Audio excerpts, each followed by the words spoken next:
नमस्कार दोस्तों, कैसे हैं आप सब। आज का सेशन आपके लिए बेहद ही महत्वपूर्ण है, चूंकि इसमें छत्तीसगढ़ पुलिस सब इंस्पेक्टर की मुख्य परीक्षा में अगर आप बैठना चाह रहे हैं और छत्तीसगढ़ सहायक विकास विस्तार अधिकारी जो एडीओ की वैकेंसी बिल्कुल रिलीज होने ही वाली है, जिसमें करीब 330 पद के लिए होगा और प्री एग्ज़ाम सीजीपीएससी का भी हो चुका है। तो अगर आप इसके मेंस में बैठ रहे हैं तो ये क्लास आपके लिए बहुत ही महत्वपूर्ण है, आपको एंड तक देखना है। और इसमें आपको छत्तीसगढ़ के नदी पर्वत पहाड़ स्वतंत्रता आंदोलन, छत्तीसगढ़ का विभाजन, मध्य प्रदेश से किस प्रकार से, बस कोई भी प्रश्न नहीं छूटेगा। ठीक है, तो आइए शुरू करते हैं। और कहना क्या है कि जमीन पर बैठ कर क्यों आसमान देखता है, चल उठ खड़ा हो ये जमाना तो सिर्फ उड़ान देखता है। तो आपकी मेहनत को कोई नहीं देखने वाला, लेकिन जब एक दिन आपको ये पद मिल जाएगा तो बिल्कुल आपको हर व्यक्ति देखेगा और बच्चा बच्चा देखेगा। इसलिए आइए प्रारंभ करते हैं छत्तीसगढ़ की महा मैराथन क्लास, जिसमें कुछ भी छूटने वाला नहीं है। थोड़ी सी क्लास लंबी होगी, लेकिन आपको एंड तक हमारे साथ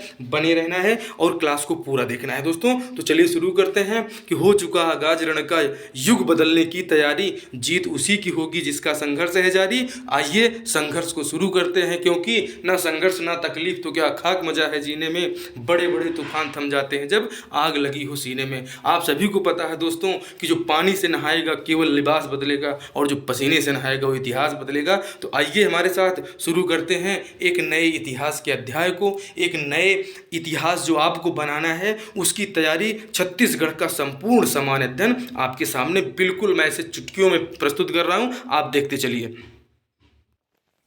तो आइए दोस्तों हम लोग शुरू करते हैं।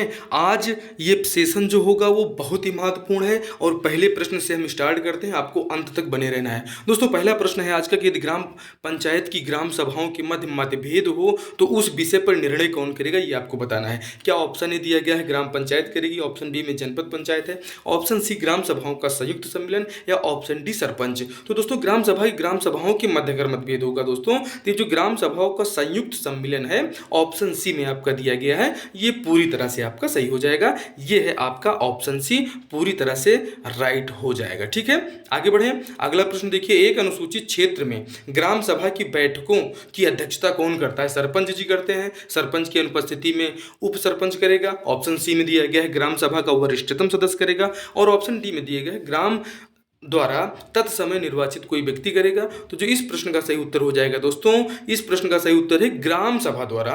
जो हमारी ग्राम सभा है उस समय जो वहाँ पे सदस्य बैठे हुए हैं उनके द्वारा निर्वाचित कोई व्यक्ति ग्राम सभा की बैठकों की अध्यक्षता करता है। क्वेश्चन नंबर 3 देखिए, जो बेहद ही महत्वपूर्ण है दोस्तों।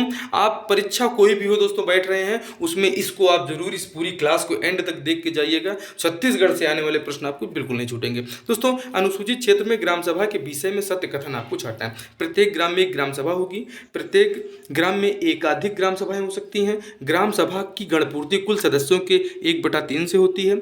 चौथा है ग्राम सभा की गणपूर्ति कुल सदस्यों के 1/4 से होती है। ग्राम सभा की बैठकों की अध्यक्षता सरपंच करता है, या ग्राम सभा की बैठकों की अध्यक्षता सरपंच नहीं करता है। दोस्तों हम लोग सीधा सीधा जान रहे हैं कि आप देखिए कि जब हमने पढ़ा है इसको कि प्रत्येक ग्राम में एकाधिक ग्राम सभाएं हो सकती हैं, जाहिर सी बात हो सकती हैं। ग्राम सभा की गणपूर्ति जो है 1/3 सदस्यों से होती है, ये सही है। ये तो ऑप्शन जो है चौथा आपको गलत दिख रहा है। और ग्राम सभा की बैठकों की अध्यक्षता सरपंच नहीं करता या ग्राम सभा की बैठकों की अध्यक्षता सरपंच करता है। तो आइए देखते हैं इस प्रश्न का जो सही उत्तर हो जाएगा दोस्तों आपका 2, 3 और 6। देखिए दूसरा है कि प्रत्येक ग्राम में एकाधिक ग्राम सभाएं हो सकती हैं, बिल्कुल हो सकती हैं।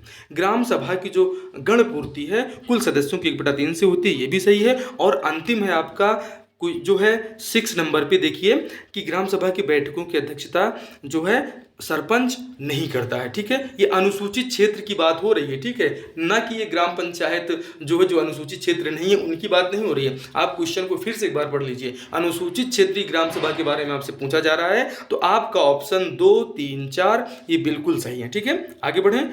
एक बार आप अच्छे से रिवाइज करिए और निसंदेह अगर आप पढ़ाई कर रहे हैं तो आपको ये प्रश्न समझ में आया होगा। निम्न में से सत्य कथन छाटिए। एक ग्राम पंचायत में एकाधिक ग्राम हो सकता है। ग्राम सभा की बैठक प्रत्येक ग्राम में होती है। ग्राम सभा की बैठक ग्राम पंचायत के मुख्यालय में होती है। ग्राम पंचायत की बैठक प्रत्येक ग्राम में होती है, या ग्राम पंचायत की बैठक ग्राम पंचायत के मुख्यालय में होती है। दोस्तों इसमें सत्य कथन आपका 1, 2 और 5 है। पहला सत्य कथन आपका है कि एक ग्राम पंचायत में एकाधिक ग्राम हो सकता है, जी हाँ। और उसके बाद दूसरा भी सही है, ग्राम सभा की बैठकें प्रत्येक ग्राम में होती हैं, बिल्कुल होती हैं, सत्य कथन आप देख रहे हैं। और पांचवा है दोस्तों कि ग्राम पंचायत की बैठक जो है ग्राम पंचायत की बैठक ग्राम पंचायत के मुख्यालय में होती है, ये भी सही है। तो आपका ऑप्शन 1, 2 और 5 सही हो जाएंगे। ऑप्शन आपका 1 सही है, ऑप्शन 2 सही है और ये ऑप्शन 5 सही है। ठीक है, आगे बढ़े। बेहद ही महत्वपूर्ण सेशन होगा, आपको एंड तक बने रहना है। चलिए अगला बताइए कि ग्राम सभा की बैठकों के विषय में सत्य कथन आपको छांटना है। तो ये सत्य कथन आपने जो है इसको देखा ही कि इसमें क्या है दोस्तों, वही 1, 2, 5 ये आपने इसको देखा। किसी ग्राम सभा की गणपूर्ति के विषय में क्या सही है ये आपको बताना है दोस्तों। देखिए बेहद ही महत्वपूर्ण क्वेश्चन कि ऑप्शन ए दिया गया है ग्राम सभा की कुल संख्या का 1/10 गणपूर्ति आपसे पूछी जा रही है। ग्राम सभा की कुल संख्या का 1/3, ग्राम सभा की कुल संख्या का 1/2 गणपूर्ति कैसे होगी, ग्राम सभा में गणपूर्ति कैसे होती है। ग्राम सभा में उपस्थित जनसंख्या में 1/10 महिलाएं हों, ग्राम सभा में उपस्थित जो संख्या है उसमें 1/3 महिलाएं हों, उपस्थित संख्या में 1/2 महिलाएं हों, सरपंच, उप सरपंच और पंच गणपूर्ति के लिए जवाबदेह होते हैं। चलिए बताइए क्या है। तो इसका जो सही आंसर हो जाएगा दोस्तों, इसका सही आंसर है ऑप्शन डी, 1, 5 और 7। एक ये कहता है दोस्तों कि यदि आप ग्राम सभा की कुल संख्या का 1/10 अगर उपस्थित है तो ग्राम सभा की गणपूर्ति हो चुकी है। ठीक है, पांचवें में दिया गया ग्राम सभा में उपस्थित 1/3 महिलाएं भी अगर वहां हैं तो गणपूर्ति 1/3 महिलाओं की भी उपस्थिति आवश्यक है, तब गणपूर्ति मानी जाएगी। उसके बाद सातवां और सबसे महत्वपूर्ण है कि सरपंच और उप सरपंच जो है इस गणपूर्ति के लिए जवाबदेह होते हैं। तो जी हाँ, ये बिल्कुल सही है। इन फैक्ट्स को आपको याद रखना है। ठीक है, 1/3 महिला होनी चाहिए और 1/10 अगर सदस्य उपलब्ध हैं तो उनकी जो है ग्राम सभा गणपूर्ति वो माना जाता है। ठीक है, आगे बढ़े। छत्तीसगढ़ में पंचायती राज व्यवस्था की निम्नलिखित में से कौन सी बुनियादी इकाई है दोस्तों। तो जनपद पंचायत है, ग्राम पंचायत है, जिला पंचायत है या ग्राम सभा है, ये आपको बताना है। ठीक है, तो इसका जो सही उत्तर हो जाएगा दोस्तों कि छत्तीसगढ़ में पंचायती राज व्यवस्था की जो बुनियादी इकाई है उसे ग्राम सभा कहते हैं। आप लोग जानते ही हैं कि आप जो है अगर सहायक विस्तार विकास अधिकारी की परीक्षा में बैठ रहे हैं तो आपको पता होगा कि जनपद का जो मुख्य अधिकारी होता है वो सीई होता है और उसके बाद डीई होता है, उसके बाद एडीओ की भर्ती जो आ रही है उसकी आप तैयारी कर रहे हैं श्रीमान जी। तो आप एकदम बेहिचक लगिए और ये प्रश्न आपकी परीक्षा में आ रहे हैं, बेहिचक आप देखिए। और नहीं आएंगे तो आप कमेंट करके हमको बताइएगा, 100% आपके एग्जाम में मिल रहे हैं और नहीं मिलेंगे तो आप हमसे कहिएगा। ग्राम सभा के विषय में क्या सही नहीं है, अब आपको ये बताना है कि ग्राम सभा की बैठक में 1/10 गणपूर्ति आवश्यक है। जी हाँ, ये तो सही है। ग्राम सभा की बैठक में 1/3 महिलाओं की उपस्थिति आवश्यक है, ये भी सही है। गणपूर्ति के लिए सरपंच और पंच उत्तरदायी होते हैं, ये तो हमें बिल्कुल सही लग रहा है। और गणपूर्ति न होने पर ग्राम सभा की बैठक स्थगित की जा सकती है। जी हाँ, हो सकता है। स्थगित सम्मेलन में भी गणपूर्ति आवश्यक है, ये तो गलत लग रहा है भाई। स्थगित सम्मेलन में ऑप्शन 6 में है, स्थगित सम्मेलन में गणपूर्ति न होने पर भी बजट पारित किया जा सकता है, बिल्कुल ऐसा तो संभव नहीं है। और स्थगित सम्मेलन में भी गणपूर्ति न होने पर भी लेखा संप्रेक्षक प्रतिवेदन पारित किया जा सकता है। 8वां है, यदि ग्राम सभा की लगातार 5 बैठकों में गणपूर्ति ना हो तो सरपंच को पदच्युत किया जा सकता है। क्या इसमें से सही है, इसके आप ऑप्शंस देखिए दोस्तों और बताइए। देखिए इसमें जो सही है आपका क्या सही नहीं है, तो 5, 6, 7, ये 5, 6, 7 आपके सही नहीं है। ठीक, कौन कौन से कि ये जो आपके ऑप्शन नंबर 5 है कि स्थगित सम्मेलन में भी गणपूर्ति आवश्यक है, तो ये आपका गलत है ग्राम सभा के बारे में। 6वां आपका गलत है कि स्थगित सम्मेलन में गणपूर्ति न होने पर भी बजट पारित किया जा सकता है। जी नहीं, ऐसा संभव नहीं है। स्थगित सम्मेलन में भी गणपूर्ति न होने पर लेखा संप्रेक्षक प्रतिवेदन पारित किया जा सकता है। जी नहीं, ऐसा संभव नहीं है। और 8वां तो बिल्कुल आपका सही है कि यदि ग्राम सभा की लगातार 5 बैठकों में गणपूर्ति न हो तो सरपंच को पदच्युत किया जाता है, मतलब सरपंच को हटाया जा सकता है। तो सही क्या क्या है एक बार फिर से देख लीजिए। ग्राम सभा की अगर बैठक है तो उसमें गणपूर्ति के लिए 1/10 सदस्य आवश्यक है। ग्राम सभा की बैठक में जो है 1/3 महिलाओं की भी उपस्थिति अति आवश्यक है। गणपूर्ति के लिए सरपंच और पंच दोनों उत्तरदायी हैं। जी हाँ, बिल्कुल सही है। और गणपूर्ति न होने पर ग्राम सभा की बैठक स्थगित की जा सकती है, ये सही है। आपका 5वां ये जो है तीनों गलत हो जाएंगे और ये फिर आपका सही हो जाएगा। यदि ग्राम सभा की लगातार 5 बैठकों में गणपूर्ति न हो तो सरपंच को पदच्युत किया जा सकता है, ये बिल्कुल सही है। आप इस पर क्लिक कर सकते हैं। ठीक है, आगे बढ़ें दोस्तों। ग्राम सभा की बैठक के संदर्भ में कौन सी तिथि असंबद्ध है। आपको 23 जनवरी, 14 अप्रैल, 20 अगस्त या 24 मई। तो जो आपका सही उत्तर है कि जो 24 मई है ये असंबद्ध है। बाकी 23 जनवरी को भी ग्राम सभा की बैठक होती है, 14 अप्रैल को भी बैठक होती है और 20 अगस्त को भी बैठक होती है, ठीक है। लेकिन ये 14 मई ये बैठक से संबंधित बिल्कुल नहीं है। 23 जनवरी है, 14 अप्रैल है और 20 अगस्त भी है। तो इसको आप याद रखिएगा, 14, 20, 23 जनवरी से शुरू करिए, जनवरी, अप्रैल और अगस्त, ठीक है। लेकिन मई को बीच में छोड़ देना है, ये इसका संबंध नहीं है। या इन जनवरी, अप्रैल और अगस्त ये 23, 14 और 20 के बाद कोई भी डेट आए तो ग्राम सभा की बैठक से उसका कोई लेना देना नहीं है, ठीक है। अब आप बताइए, ग्राम सभा की बैठक में ग्राम पंचायत का बजट पारित किया जाता है कैसे? साधारण बैठक से, असाधारण बैठक से, स्थगित बैठक से, विशेष बैठक से। तो आप देखिए इसका जो सही उत्तर हो जाएगा दोस्तों, ग्राम सभा की बैठक में ग्राम पंचायत का बजट, ऑप्शन ए आपका बिल्कुल यहाँ पे एकदम करेक्ट है कि साधारण बैठक में जो है ये बजट पारित किया जा सकता है, ठीक है। यहाँ पे कंफ्यूजन के लिए हमने इसमें जो कलर्स दिए हैं ये कंफ्यूज करने के लिए हमने आपको दिया है कि क्या आप इससे कंफ्यूज हो पा रहे हो, सही उत्तर टिक कर पा रहे हैं कि नहीं कर पा रहे हैं। दोस्तों, ग्राम सभा के सदस्य के रूप में कौन पंजीकृत हो सकता है? समस्त वयस्क पुरुष, समस्त वयस्क स्त्रियां, ग्राम सभा में रहने वाले सभी व्यक्ति, या ऑप्शन डी ग्राम सभा में रहने वाला व्यक्ति जो विधानसभा निर्वाचन नामावली में पंजीकृत किए जाने की अर्हता रखता है वो ग्राम सभा के सदस्य हो सकते हैं और वो उसमें पंजीकृत हो सकते हैं। तो ऑप्शन डी आपका इसमें बिल्कुल सही है, ऑप्शन डी, ठीक है। आप इस पे आपको रहना है, ये जो व्हाइट वाला दिख रहा है ये कंफ्यूजिंग पॉइंट है, नहीं तो आप इसको सही मान लें। बिल्कुल नहीं दोस्तों, आपको सही उत्तर दिमाग में क्लिक होना चाहिए, इसलिए ये जो पॉइंट्स हैं आपको दिख रहे हैं, ठीक है। तो ग्राम सभा में रहने वाला प्रत्येक व्यक्ति जो विधानसभा निर्वाचक नामावली में पंजीकृत किए जाने के लिए अर्हता रखता है वो ग्राम सभा के सदस्य के रूप में पंजीकृत हो सकता है। दोस्तों, कैसी लग रही है क्लास और अच्छी लग रही है तो जरूर एक बार इसको लाइक कर दीजिए और अपने दोस्तों में शेयर कर दीजिए, ठीक है। एक बार जल्दी से आप शेयर करके आ जाइए और एकदम जी तोड़ शेयर कीजिए दोस्तों, बहुत ही महत्वपूर्ण क्लास है और इतनी मेहनत आपको भी करना है हमारे साथ और इस क्लास को एंड तक देखना है। जब तक रुके नहीं, बस पानी ले लीजिए, पानी पीते हुए बैठे रहिए, देखते रहिए। आपको बिल्कुल याद करने की जरूरत है, हम आपको याद करवाएंगे, इतनी बार रिवाइज करा देंगे कि ये आपको याद हो जाएगा, ठीक है। और ये वीडियो आप कम से कम 2 बार देख लेते हैं तो आपका बिल्कुल फाइनल हो जाएगा, नो टेंशन, ठीक है। निम्नलिखित में से कौन सी जानकारी ग्राम पंचायत द्वारा ग्राम सभा की वार्षिक बैठक में प्रस्तुत नहीं की जाती? बहुत ही महत्वपूर्ण है, ये नहीं पे आपको ध्यान दे लेना है। लेखाओं का वार्षिक विवरण, पूर्ववर्ती वित्तीय वर्ष के प्रशासन की रिपोर्ट, पंचायत प्रतिनिधियों की अचल संपत्ति का विवरण, या कि वार्षिक बजट। ये आपको बताना है कि जो ग्राम सभा की वार्षिक बैठक है इसमें प्रस्तुत नहीं किया जा सकता। कौन सी जानकारी है जो नहीं प्रस्तुत की जाएगी, ठीक है। तो इसमें से दोस्तों आप जान लीजिए कि जो आपका यहाँ पे दिया गया है ऑप्शन सी में, ठीक है, ऑप्शन सी में आपका दिया गया है कि ये जो लेखाओं का वार्षिक विवरण है ये ग्राम सभा की वार्षिक बैठक में प्रस्तुत किया जाएगा, ठीक है। पूर्ववर्ती वित्तीय वर्ष के प्रशासन की रिपोर्ट प्रस्तुत किया जाएगा, वार्षिक बजट प्रस्तुत किया जाएगा, लेकिन पंचायत प्रतिनिधियों की अचल संपत्ति का विवरण ये प्रस्तुत नहीं किया जा सकता है। यही आपसे पूछा गया था, अब आप इसे याद रखिए, ठीक है। आगे बढ़ते हैं। बेहद ही महत्वपूर्ण ये क्वेश्चन है कि सरपंच एवं उप सरपंच की अनुपस्थिति में ग्राम सभा में बैठक की अध्यक्षता कौन करेगा? जब सरपंच भी ना हो, उप सरपंच भी ना हो, उस स्थिति में क्या पंचायत सचिव करेंगे, पंचायत का एल्डरमैन करेगा, अन्य ग्राम पंचायत का सरपंच करेगा, या ग्राम सभा द्वारा निर्वाचित व्यक्ति? तो जाहिर सी बात है भाई, जब पंच सरपंच लोग नहीं हैं, दोनों नहीं हैं, तो जो वहाँ का ग्राम सभा में लोग बैठे हुए हैं उन्हीं में से किसी एक व्यक्ति को नियुक्त कर दिया जाएगा और वो उसकी अध्यक्षता करेगा। ऑप्शन डी आपका पूरी तरह से इसमें सही है। माफ कीजिएगा दोस्तों,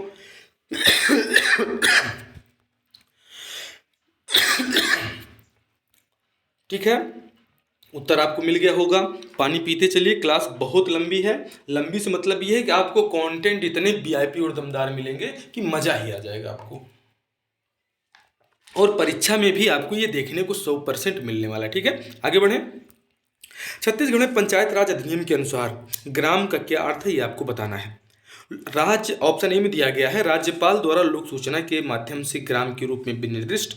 ऑप्शन बी में दिया गया है कलेक्टर द्वारा लोक अधिसूचना के माध्यम से ग्राम के रूप में विनिर्दिष्ट।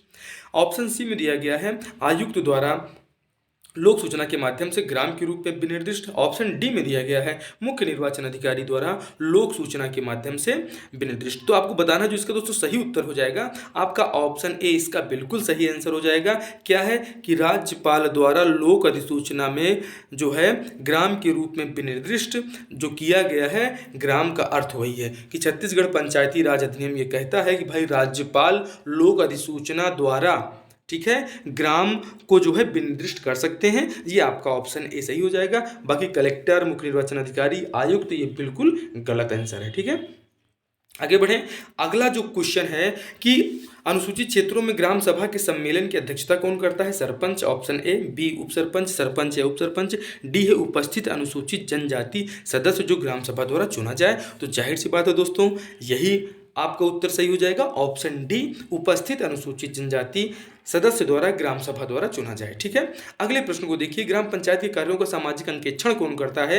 ये आपको बताना है। ग्राम सभा करेगी, ऑप्शन बी जनपद पंचायत, ऑप्शन डी सी जिला पंचायत, या डी मुख्य कार्यपालन अधिकारी। तो ग्राम पंचायत के कार्यों का जो सामाजिक अंकेक्षण है दोस्तों, वो ग्राम सभा के द्वारा ही किया जा सकता है। ऑप्शन ए आप देख रहे हैं, ये बिल्कुल सही है। और ये जो रंग बिरंगे कलर आपको दिख रहे हैं, खाली कंफ्यूजिंग के लिए आपको दिए गए हैं, उसमें से आपको सही उत्तर बताना है, उसका अलग निशान आपको जो है हम दिखाते रहेंगे। अब चलिए इसमें बताइए क्या सही है। वार्षिक कार्य योजना हितग्राहियों का चयन वार्षिक बजट लेखा तथा प्रशासनिक प्रतिवेदन पर प्रस्ताव ग्राम सभा पारित कर सकती है यदि ऑप्शन ए में है ग्राम सभा में सरपंच उपस्थित हो, बी में है ग्राम सभा में सरपंच और उप सरपंच उपस्थित हों, ऑप्शन सी है ग्राम सभा में सरपंच, उप सरपंच और समस्त पंच उपस्थित हों, ऑप्शन डी हो जाएगा ग्राम सभा में गणपूर्ति उपस्थित हो। तो आपको ये बताना है कि जो हितग्राहियों का चयन है वार्षिक बजट लेखा तथा प्रशासनिक प्रतिवेदन पर प्रस्ताव ग्राम सभा पारित कर सकती है कब? तो जो इसका सही हो जाएगा आंसर दोस्तों, जब ग्राम सभा में गणपूर्ति होगी तो हितग्राहियों का चयन भी होगा, वार्षिक बजट लेखा और प्रशासनिक प्रतिवेदन पर प्रस्ताव ग्राम सभा पारित कर देगी, बिना गणपूर्ति की नहीं होगी। अब गणपूर्ति कितने में होगी? तो आप अगर क्लास को शुरू से देख रहे हैं तो 1/10 तो आपको पता ही है, और महिलाओं की बात किया जाए तो 1/3 इनकी चाहिए। ठीक है, और आपको तो ये भी पता है कि छत्तीसगढ़ में 50% का आरक्षण महिलाओं को प्रदान किया गया है। इसको भी आपको बिल्कुल भी नहीं भूलना है। ये बहुत ही एग्जामेबल फैक्ट की चर्चा हम आपसे कर रहे हैं। ठीक है, आगे बढ़ें दोस्तों। विभिन्न कार्यक्रमों के अधीन हितग्राहियों के चुनाव का अनुमोदन कौन करता है? ग्राम सभा करेगी, ग्राम पंचायत करेगी, जनपद पंचायत करेगी या जिला पंचायत? तो इसमें जो अनुमोदन होता है दोस्तों, ये हितग्राहियों का जो अनुमोदन होगा इसमें ग्राम सभा ही करती है, और इसका ऑप्शन सही हो जाएगा, ऑप्शन ए। ठीक है, इसके बाद हम आगे बढ़ते हैं। यदि ग्राम पंचायत में सरपंच का चुनाव लंबित है तो क्या होगा? 4 ऑप्शन आपके सामने हैं। ए, पंच अपने से कार्यकारी सरपंच का चुनाव करेंगे, बी वरिष्ठतम पंच कार्यकारी सरपंच के रूप में कार्य करेगा, ऑप्शन सी में आपका है ग्राम सभा कार्यकारी सरपंच का चुनाव करेगी, ऑप्शन डी कहता है राज्य शासन सरपंच मनोनीत करेगा। तो सरपंच का चुनाव लंबित है तो क्या होगा? तो जो दोस्तों इसका सही आंसर हो जाएगा कि पंच अपने में से ही कोई कार्यकारी सरपंच को उसमें से उसका चयन करेंगे, और जो वरिष्ठतम पंच और कार्यकारी सरपंच के रूप में कार्य करेगा, ये ऑप्शन आपका गलत हो जाएगा। तो इसका जो सही उत्तर हो जाएगा ऑप्शन ए, पंच अपने में से कार्यकारी सरपंच का चुनाव करेंगे। ठीक है, ऑप्शन ए आपका बिल्कुल पूरी तरह से सही है।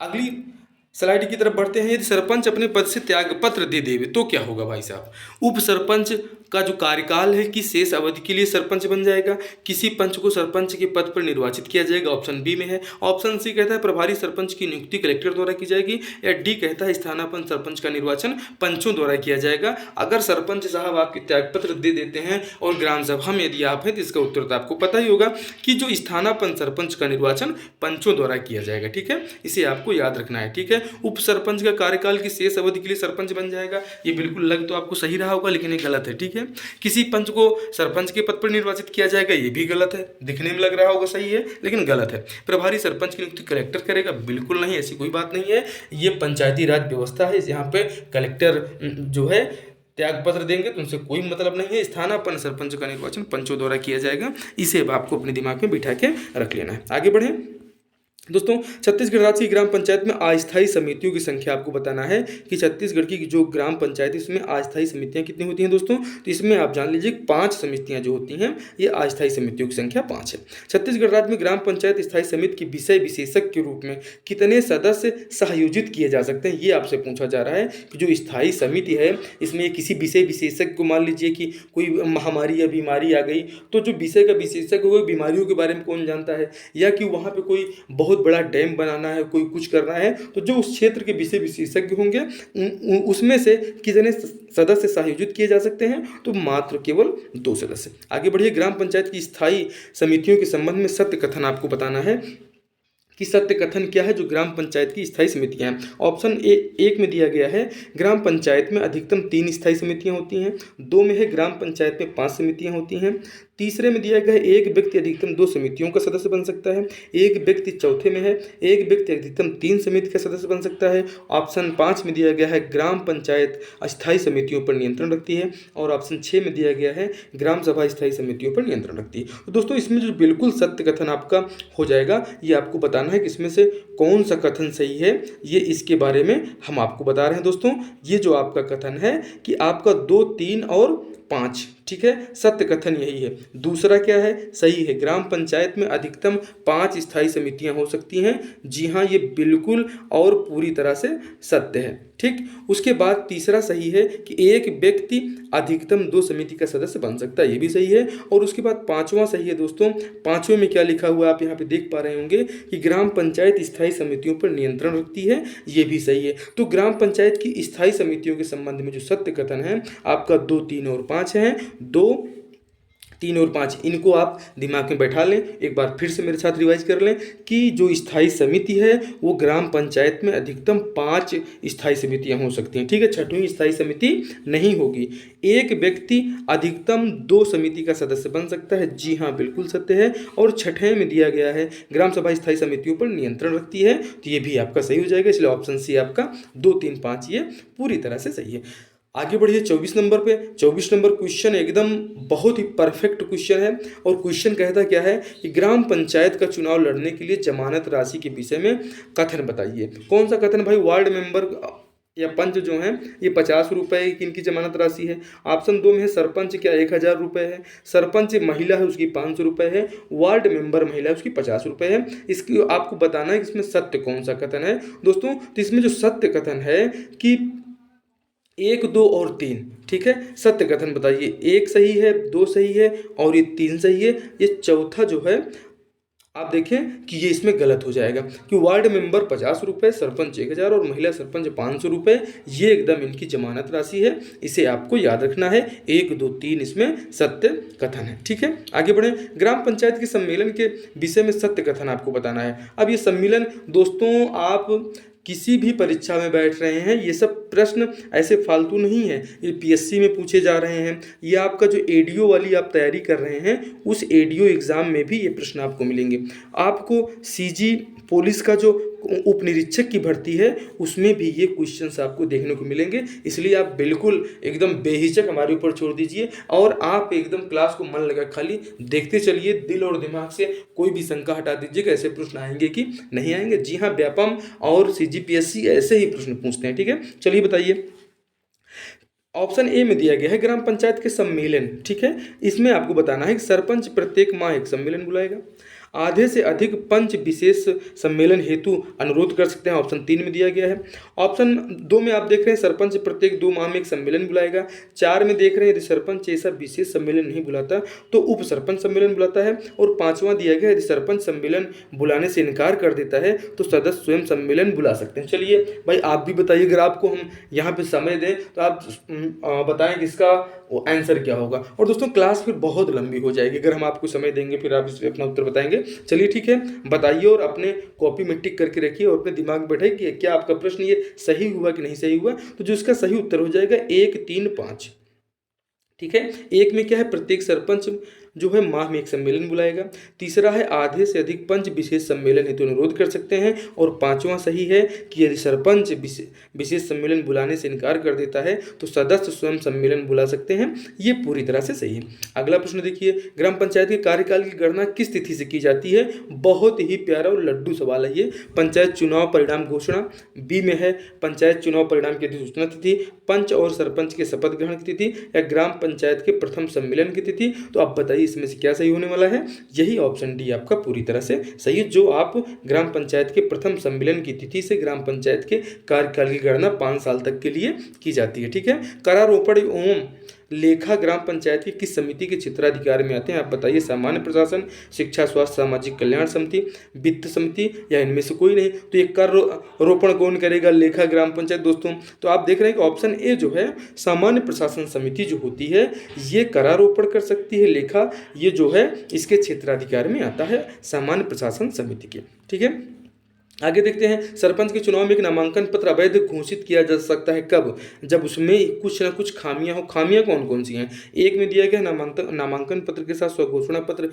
न संलग्न हो, तब हो जाएगा खारिज। नामांकन पत्र के साथ शपथ पत्र संलग्न ना हो, ठीक है। नामांकन पत्र के साथ प्रतिभूति निक्षेप नगद जमा न किया गया हो, इस पर पंचायत सचिव के हस्ताक्षर न हो, या इस पर पंचायत सचिव के हस्ताक्षर न हो। इसमें से क्या सही हो जाएगा दोस्तों? इसमें एक और माफ कीजिएगा, एक और तीन जो है पूरी तरह से सही है कि सरपंच के चुनाव में नामांकन पत्र तब अवैध घोषित किए जाएंगे जब नामांकन पत्र के साथ स्वघोषणा पत्र संलग्न न हो, और आप जो इसकी प्रतिभूति राशि है, जो जमानत राशि है, इसको नहीं जमा करोगे भाई, तो आप जो है आपका जो पत्र है, नामांकन पत्र है, ये अवैध घोषित कर दिया जाएगा। ग्राम पंचायत का चुनाव कौन नहीं लड़ सकता, ये आपको बताना। संसद सदस्य, विधानमंडल का सदस्य, 3 में है सहकारी समिति का सभापति, चौथे में सहकारी समिति का उप सभापति या सहकारी समिति का सदस्य। तो दोस्तों ये ग्राम पंचायत का चुनाव कौन नहीं लड़ सकता है, ये आपको बताना है। तो ऑप्शन जो है 1, 2, 3, 4।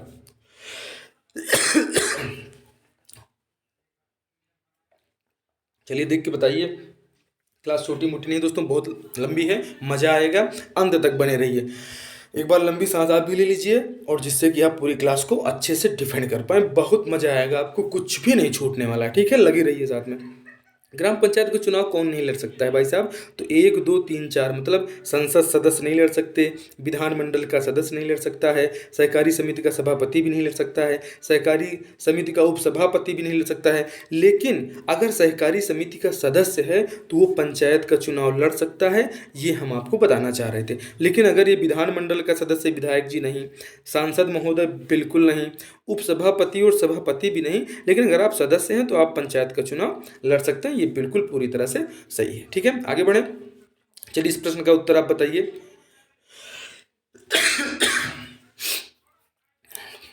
पंचायत वनों के संरक्षण की जिम्मेदारी किसकी है?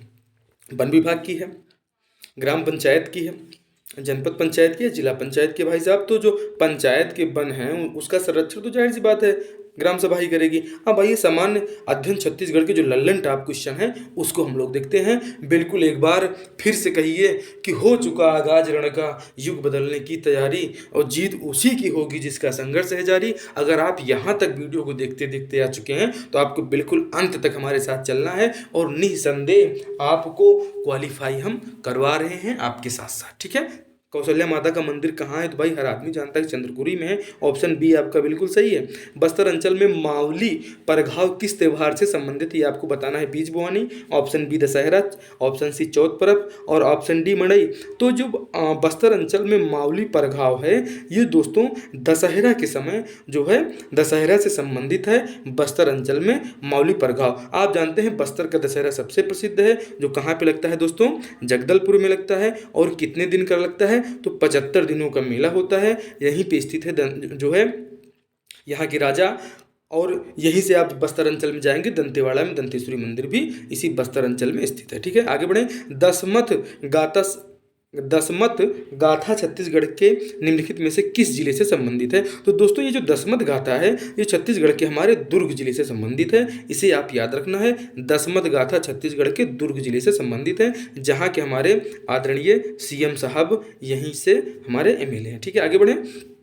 निम्न में से गोदना शिल्पकार कौन है?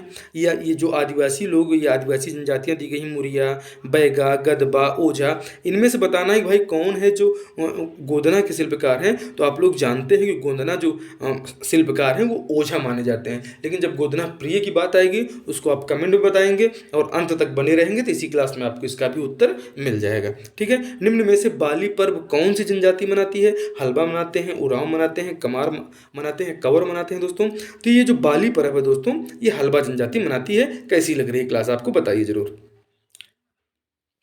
तो दोस्तों आप देख रहे हैं बाली पर्व कौन मनाता है? तो हल्बा जनजाति मनाती है। उरांव और कंवर, अब हम कंवर की बात करें दोस्तों तो छत्तीसगढ़ में जो सेना में कार्य करने वाले ज़्यादातर जनजाति हैं वो कंवर जनजाति है। और उरांव तो आप जान ही रहे हैं कि कितनी बड़ी जो है शिक्षित जनजाति है छत्तीसगढ़ की, इसे आप याद रखना है, ठीक है। गाय के गले में बांधी जाने वाली मोर पंखिया पलास की जो माला होती है वो क्या कहलाती है? इसको सूता कहते हैं, ऑप्शन बी सुतई कहते हैं, ऑप्शन सी सुहई या सुर्रा कहते हैं दोस्तों। तो इसका जो सुहई होता है ये इसको सुहई कहा जाता है। ठीक है, ये राउत लोगों के द्वारा किया जाता है। ठीक है, छत्तीसगढ़ में गांधी मीमांसा नामक ग्रंथ के रचनाकार कौन से हैं? ऑप्शन ए में रामदयाल तिवारी, राम गोपाल तिवारी, या केयूर भूषण, या बामर राव लाखे। दोस्तों तो ये जो गांधी मीमांसा है इसको रामदयाल तिवारी जी ने लिखा है, इसे आपको याद रखना है। छत्तीसगढ़ के किस सितार वादक ने लंदन स्थित हाउस ऑफ कॉमन्स में सितार वादन किया था? बिमलेन मुखर्जी ऑप्शन है, बी में बुद्धादित्य मुखर्जी, सी में अरुण कुमार सेन, या डी में विप्लव चक्रवर्ती। ऑप्शन बी आपका सही हो जाएगा दोस्तों, लंदन ऑफ हाउस में ये बुद्धादित्य जो मुखर्जी हैं इन्होंने क्या किया था?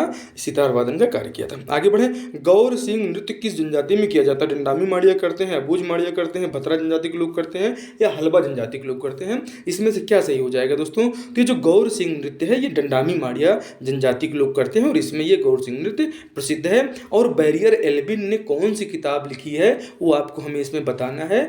ठीक है, धनकुल गायन में निम्न में से कौन सा वाद्य यंत्र नहीं प्रयोग किया जाता? क्या बात है, अभी इससे पहले आप देखें कि बिल्मा नृत्य वाला जो आप छत्तीसगढ़ पुलिस सब इंस्पेक्टर की परीक्षा दिलाए हों या पीएससी वाले में दिलाए हों, तो इस प्रकार के कितने प्रश्न आप देखते हैं पूछा जाता है। ये प्रश्न पूछा गया है और इसमें आपको बताना है घड़ा, धनुष, ये सूप है दोस्तों, और इनमें से कोई नहीं। तो धनकुल गायन में दोस्तों जो है घड़ा का भी प्रयोग किया जाता है, धनुष का और सूप का। ठीक है, कौन सा वाद्य यंत्र प्रयोग नहीं किया जाता? तो भैया ये धनुष का भी प्रयोग होता है, घड़े का भी होता है, सूप का भी होता है। ठीक, ये आप इसे याद रखिएगा, घड़ा, सूप, धनुष ये सब धनकुल गायन में प्रयोग होंगे, इन्हें आप याद रखें। आगे बढ़ें, सुआ किनके द्वारा किया जाता है? तो सुआ से मतलब क्या है दोस्तों? ये सुआ किनके द्वारा नृत्य किया जाता है? ये सुआ नृत्य है ये किनके द्वारा किया जाता है? केवल पुरुष करेंगे ऑप्शन ए, बी में दिया गया केवल महिलाओं द्वारा, सी में पुरुषों तथा महिलाओं द्वारा, या बच्चों द्वारा। तो दोस्तों आजकल तो दोनों लोग करते हैं लेकिन प्रायः जो है सुआ नृत्य जो है ये महिलाओं द्वारा ही माना जाता है। ठीक है, तो महिलाओं द्वारा ये किया जाता है, यही आंसर आपको सही करके आना है। निम्नलिखित नृत्य और संबंधित जनजातियों को आपको सुमेलित करना है दोस्तों, बहुत ही वीआईपी और महत्वपूर्ण क्वेश्चन। सरहुल नृत्य कौन करता है? क्या उरांव जनजाति वाले करते हैं क्या? अब आप मैच करके बताइए कि जो है चौथा कहाँ है। तो जब ऑप्शन एलिमिनेट आप देखेंगे तो 4 तो 2 ऑप्शन में दिया गया, भैया तुक्का नहीं लगेगा। चलिए बताइए क्या है? हुल्की पाटा कौन करता है? परब कौन करता है? मुरिया कौन करता है? आइए इसके जो सही आंसर हो जाएगा 4 3 2 1। ठीक है, सरहुल आप जानते हैं उराव लोग करते हैं, परब नृत्य धुरवा जनजाति के लोग करते हैं। ठीक, और जो हुल्की पाटा है ये मुरिया जनजाति के लोग करते हैं, और जो गौर नृत्य है ये माड़िया करते हैं। माड़िया या दंडामी माड़िया दोनों आपको याद करके रखना है। ठीक है, माफ कीजिएगा दोस्तों, ये जो मौसम है बहुत ही सर्दी का मौसम है। और आइए अगले प्रश्न की तरफ बढ़ते हैं दोस्तों, जो कि बेहद ही महत्वपूर्ण है। मांदरी इनमें से किस जनजाति की नृत्य शैली है ये आपको बताना है। आपका ऑप्शन ए है मुरिया, बी है उरांव, और सी है बिरहोर, या डी हलवा। अब आपको बताना है और ये चिन्ह देख के घबराना नहीं है कि ये सही इसका उत्तर है। ठीक है, तो आपको इसमें से बताना है कि इन चारों में से कौन है। ये आपको कंफ्यूज करने के लिए दिया गया है कि आप देखते ही बी लगा दो। ठीक है, जबकि ऐसा नहीं है, आप इसको देखिए और बताइए इसका सही आंसर क्या है। मांदरी इनमें से किस जनजाति का नृत्य? मुरिया, बिरहोर। तो जो इसका सही आंसर हो जाएगा दोस्तों मांदरी से आपको मुरिया एकदम दिमाग में एम से एम आपको मिला के रख देना है। ठीक है, मांदरी जो है नृत्य शैली किसकी है? मुरिया जनजाति के लोगों की। ठीक है, आगे देखें, गुरु घासीदास द्वारा प्रथम उपदेश कहाँ पर दिया गया है? गिरौदपुरी, ऑप्शन बी छाता पहाड़, ऑप्शन सी भंडारपुरी, या ऑप्शन डी तेलासी बाड़ा। तो इसका जो सही आंसर है दोस्तों कि जो गुरु घासीदास जी ने अपना पहला उपदेश दिया था, जैसे सारनाथ में बुद्ध जी ने अपना पहला उपदेश दिया था, वैसे ही हमारे यहाँ गुरु घासीदास जी ने छत्तीसगढ़ में तेलासी बाड़ा में अपना पहला उपदेश दिया था। ठीक है, आगे बढ़े। निम्न में से पैठुल विवाह क्या है? सामान्य विवाह है, विधवा विवाह है, विनियम विवाह, या ऑप्शन डी सेवा विवाह, ऑप्शन सी। तो दोस्तों पैठुल विवाह क्या होता है? तो ये पैठुल विवाह जो है सामान्य विवाह जो होता है इसी को कहा जाता है। ठीक है, पैठुल विवाह। आगे बढ़ते हैं और अगला जो स्लाइड है निम्न में से स्त्री व पुरुष के मध्य प्रतिद्वंदिता का गीत है। मतलब आपको बताना है तारा गीत है, ऑप्शन बी लेजा गीत है, सी भड़ौनी गीत है, या चैत परब गीत है। तो दोनों प्रतिद्वंदिता से मतलब क्या है कि दोनों एक दूसरे के प्रतिद्वंदी के रूप में गायन करते हैं। ठीक है, ये आपको बताना है कौन सा गीत है। तो इसका सही उत्तर हो जाएगा दोस्तों ये जो चैत परब गीत है ये स्त्री एवं पुरुष के मध्य, ऑप्शन डी बिल्कुल सही है, प्रतिद्वंदिता का गीत है। तिरुड़ी वाद्य यंत्र का उपयोग सामान्यतः किस जनजाति द्वारा किया जाता है? Option A Halba, option B Bhatra, option C Muria, या ऑप्शन डी बैगा। आपको बताना है कि तिरुड़ी वाद्य यंत्र कई बार एग्जाम में आया है, ठीक है। एग्जामिनर और सीजी व्यापम सीजीपीएससी वालों को बेहद ही महत्वपूर्ण जो है, तो आप जान लीजिए कि तिरुड़ी वाद्य यंत्र ये आपका किससे है, मुरिया जनजाति से है, ठीक है। इसे भी आपको याद रखना है, ठीक है। आगे बढ़े, प्रदेश की जनजातियां सिंहराज या कोंडराज देव का निवास किस वृक्ष में मानती हैं। अब ये बताइए, महुआ वृक्ष, बांस का वृक्ष, साजा वृक्ष या शीशम वृक्ष। तो आप जानते हैं दोस्तों कि जो सिंहराज और कोडराज ये देव हैं, ठीक है, ये जो जनजातियां हैं शीशम के वृक्ष में जो है इनका, प्रदेश की जनजातियां इसका निवास स्थान मानती हैं। जो सिंहराज या कोडराज देव हैं इनका निवास शीशम के वृक्ष में है। अब आप यहाँ पे महुआ, साजा, साल बहुत पाया जाता है, इस चक्कर में इसको मारने की कोशिश बिल्कुल मत करिएगा। ऑप्शन डी आपका सही होगा, सिंहराज या कोडराज देव का निवास स्थान शीशम वृक्ष में प्रदेश की जनजातियां मानती हैं, ये आपका बिल्कुल सही है, ठीक है। कौन सी जनजाति कगुआ नामक पर्व मनाती है, पारधी, खड़िया, बिरहोर, बिरजिया। तो दोस्तों ये जो कगुआ नामक पर्व है बिरजिया जनजाति के लोग मनाते हैं, इसे आपको याद रखना है। नारायणपुर के प्रसिद्ध मावली मड़ई के अवसर पर किया जाने वाला देव आराधना से परिपूर्ण नृत्य गीत कौन सा है, क्या हुल्की पाटा होता है, ककसार होता है, ऑप्शन बी माओ पाटा सी, या डी कोकरेंग। तो दोस्तों ये जो कोकरेंग है ये जो है नारायणपुर की विश्व प्रसिद्ध मड़ई है, ठीक है। ये पूछा जाता है, मड़ई से तात्पर्य मेला है, ठीक है, मड़ई कोई अलग चीज़ नहीं है, ये मड़ई से तात्पर्य क्या है, ये मेला है। तो ये जो नारायणपुर का मावली मेला है ये प्रसिद्ध है, और यहाँ पे कोकरेंग देव की जो है आराधना से संबंधित नृत्य गीत है, उसका नाम है कोकरेंग, ठीक है।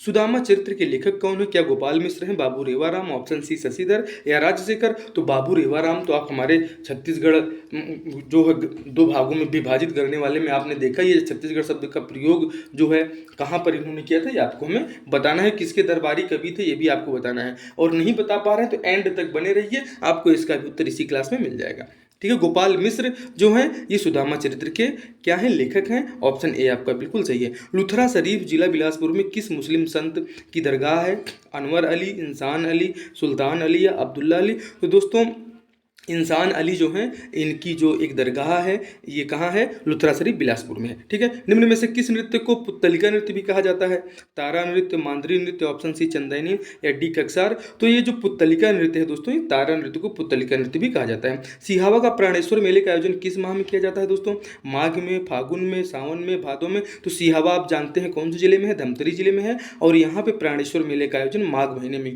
किया जाता है। ऑप्शन ए आपका बिल्कुल पूरी तरह से सही है। और दोस्तों इसका पीडीएफ आपको चाहिए तो आप हमारे टेलीग्राम ग्रुप को ज्वाइन कर लीजिए। वो टेलीग्राम ग्रुप का नाम है क्या, स्मार्ट स्टडी क्लासेस 77। जिस चैनल पे आप देख रहे हैं यही चैनल का आप नाम लिख दीजिए, यहाँ पे लिखा हुआ है स्मार्ट स्टडी क्लासेस 77। ये पीडीएफ भी आपको वहीं पर मिल जाएगा, ठीक है। निम्न में से कौन सा आभूषण अन्य से भिन्न है, तिलरी, तिरकी, लुरकी, लड़की। इसमें से क्या अन्य से भिन्न है दोस्तों, तो ये जो तिलरी, लड़की, लुरकी है दोस्तों, इसमें से तिलरी क्या है, ये भिन्न है। कौन सा पर्व गोंदली की फसल काटने के बाद मनाया जाता है, तो दोस्तों धेरसा पर्व है, कोरसा पर्व है, या कि चौतरई पर्व है, या कोरा पर्व है। तो दोस्तों ये फसल काटने के बाद कोरा पर्व मनाया जाता है, ठीक है। कोरा पर्व गोंदली की फसल काटने के बाद मनाया जाता है। पत्ता शिल्प के लिए विख्यात जनजाति कौन सा है, भतरा, बंजारा, झारा, पनारा।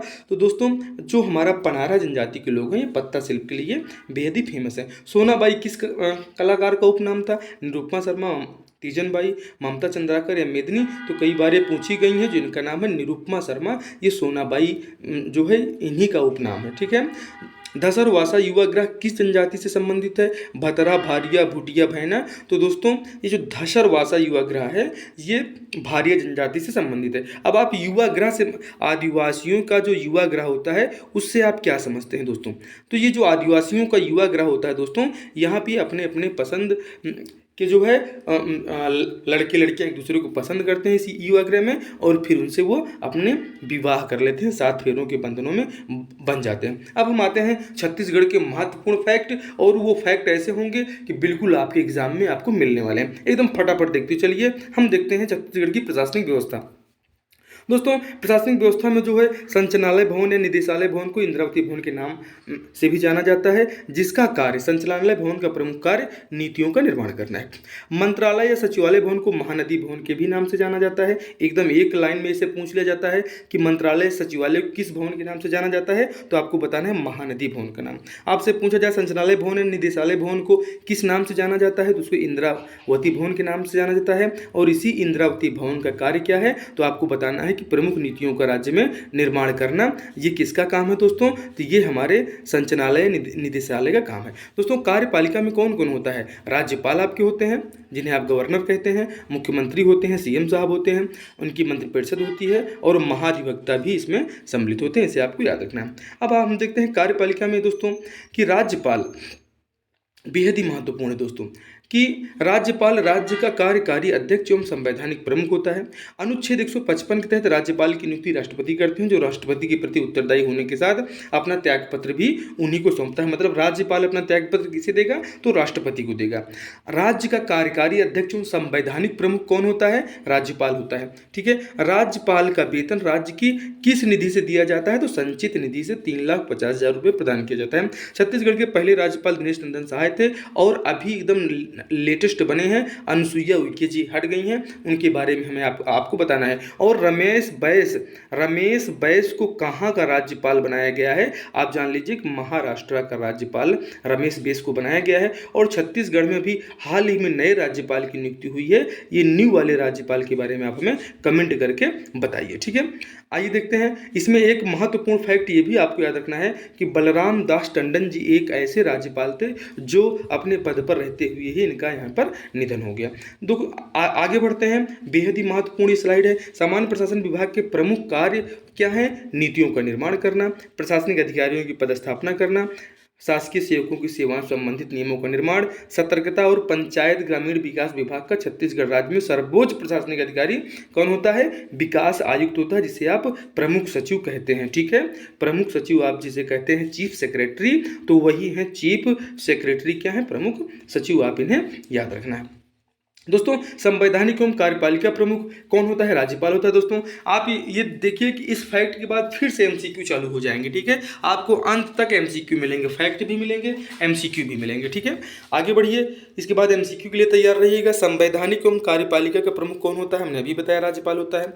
राज्य का वास्तविक कार्यकारी प्रमुख कौन होता है, मुख्यमंत्री होता है। अगर आपसे संवैधानिक पूछा जाए तो आपको राज्यपाल बताना है और वास्तविक पूछा जाए तो मुख्यमंत्री आपको आंसर में टिक करके आना है। दोस्तों न्यायपालिका प्रमुख मुख्य न्यायाधीश, विधानसभा का प्रमुख जो होता है विधानसभा अध्यक्ष होता है। आप जानते हैं कि न्यायपालिका का प्रमुख कौन है, जो हमारे यहाँ का जो मुख्य न्यायाधीश है। और विधानसभा का प्रमुख कहा जाए विधानसभा अध्यक्ष होता है। राज्य का सर्वोच्च प्रशासनिक अधिकारी कौन होता है, नौकरशाह, तो वही होता है कौन, मुख्य सचिव। सबसे बड़ा नौकरशाह कौन है, तो मुख्य सचिव। ठीक है, आगे बढ़ते हैं। और अगला जो क्वेश्चन है दोस्तों, राज्य का सर्वोच्च पुलिस अधिकारी कौन होता है, तो डीजीपी साहब होते हैं। राज्य का सर्वोच्च विधि अधिकारी कौन होता है, महाधिवक्ता होते हैं। छत्तीसगढ़ के 3 कार्यवाहक राज्यपाल कौन कौन रहे, पहले कार्यवाहक राज्यपाल थे सुशील कुमार शिंदे, उसके बाद राम नरेश यादव, फिर उसके बाद आनंदीबेन पटेल को भी आपको याद रखना है।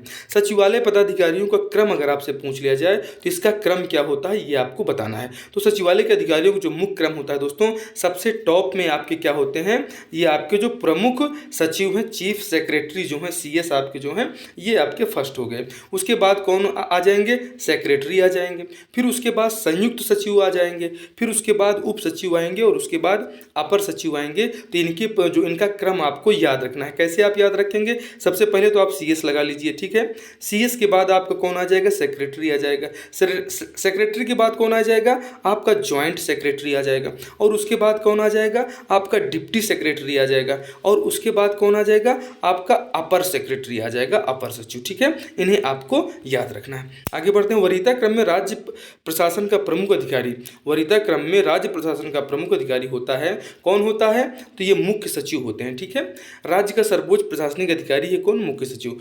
मुख्य सचिव के जो पद है इसका सृजन किसने किया था पूछा जाता है, तो लॉर्ड बेलेजली को बताना है 1799 में।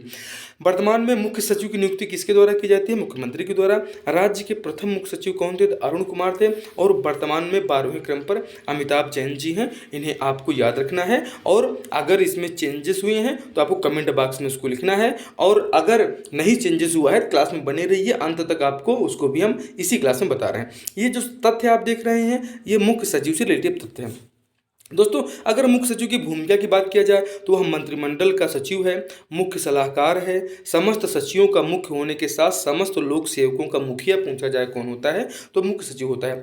प्रशासनिक ढांचे में मुख्य सचिव मस्तिष्क माना जाता है। राज्य में मुख्य सचिव का केंद्र के कैबिनेट एवं कार्मिक सचिव के समान पद होता है। जो मुख्य सचिव का पद है राज्य में पूछा जाए किसके समान है, तो केंद्र के कैबिनेट के समान है। मुख्य सचिव केंद्र के कैबिनेट के समान है और कार्मिक सचिव के समान होता है।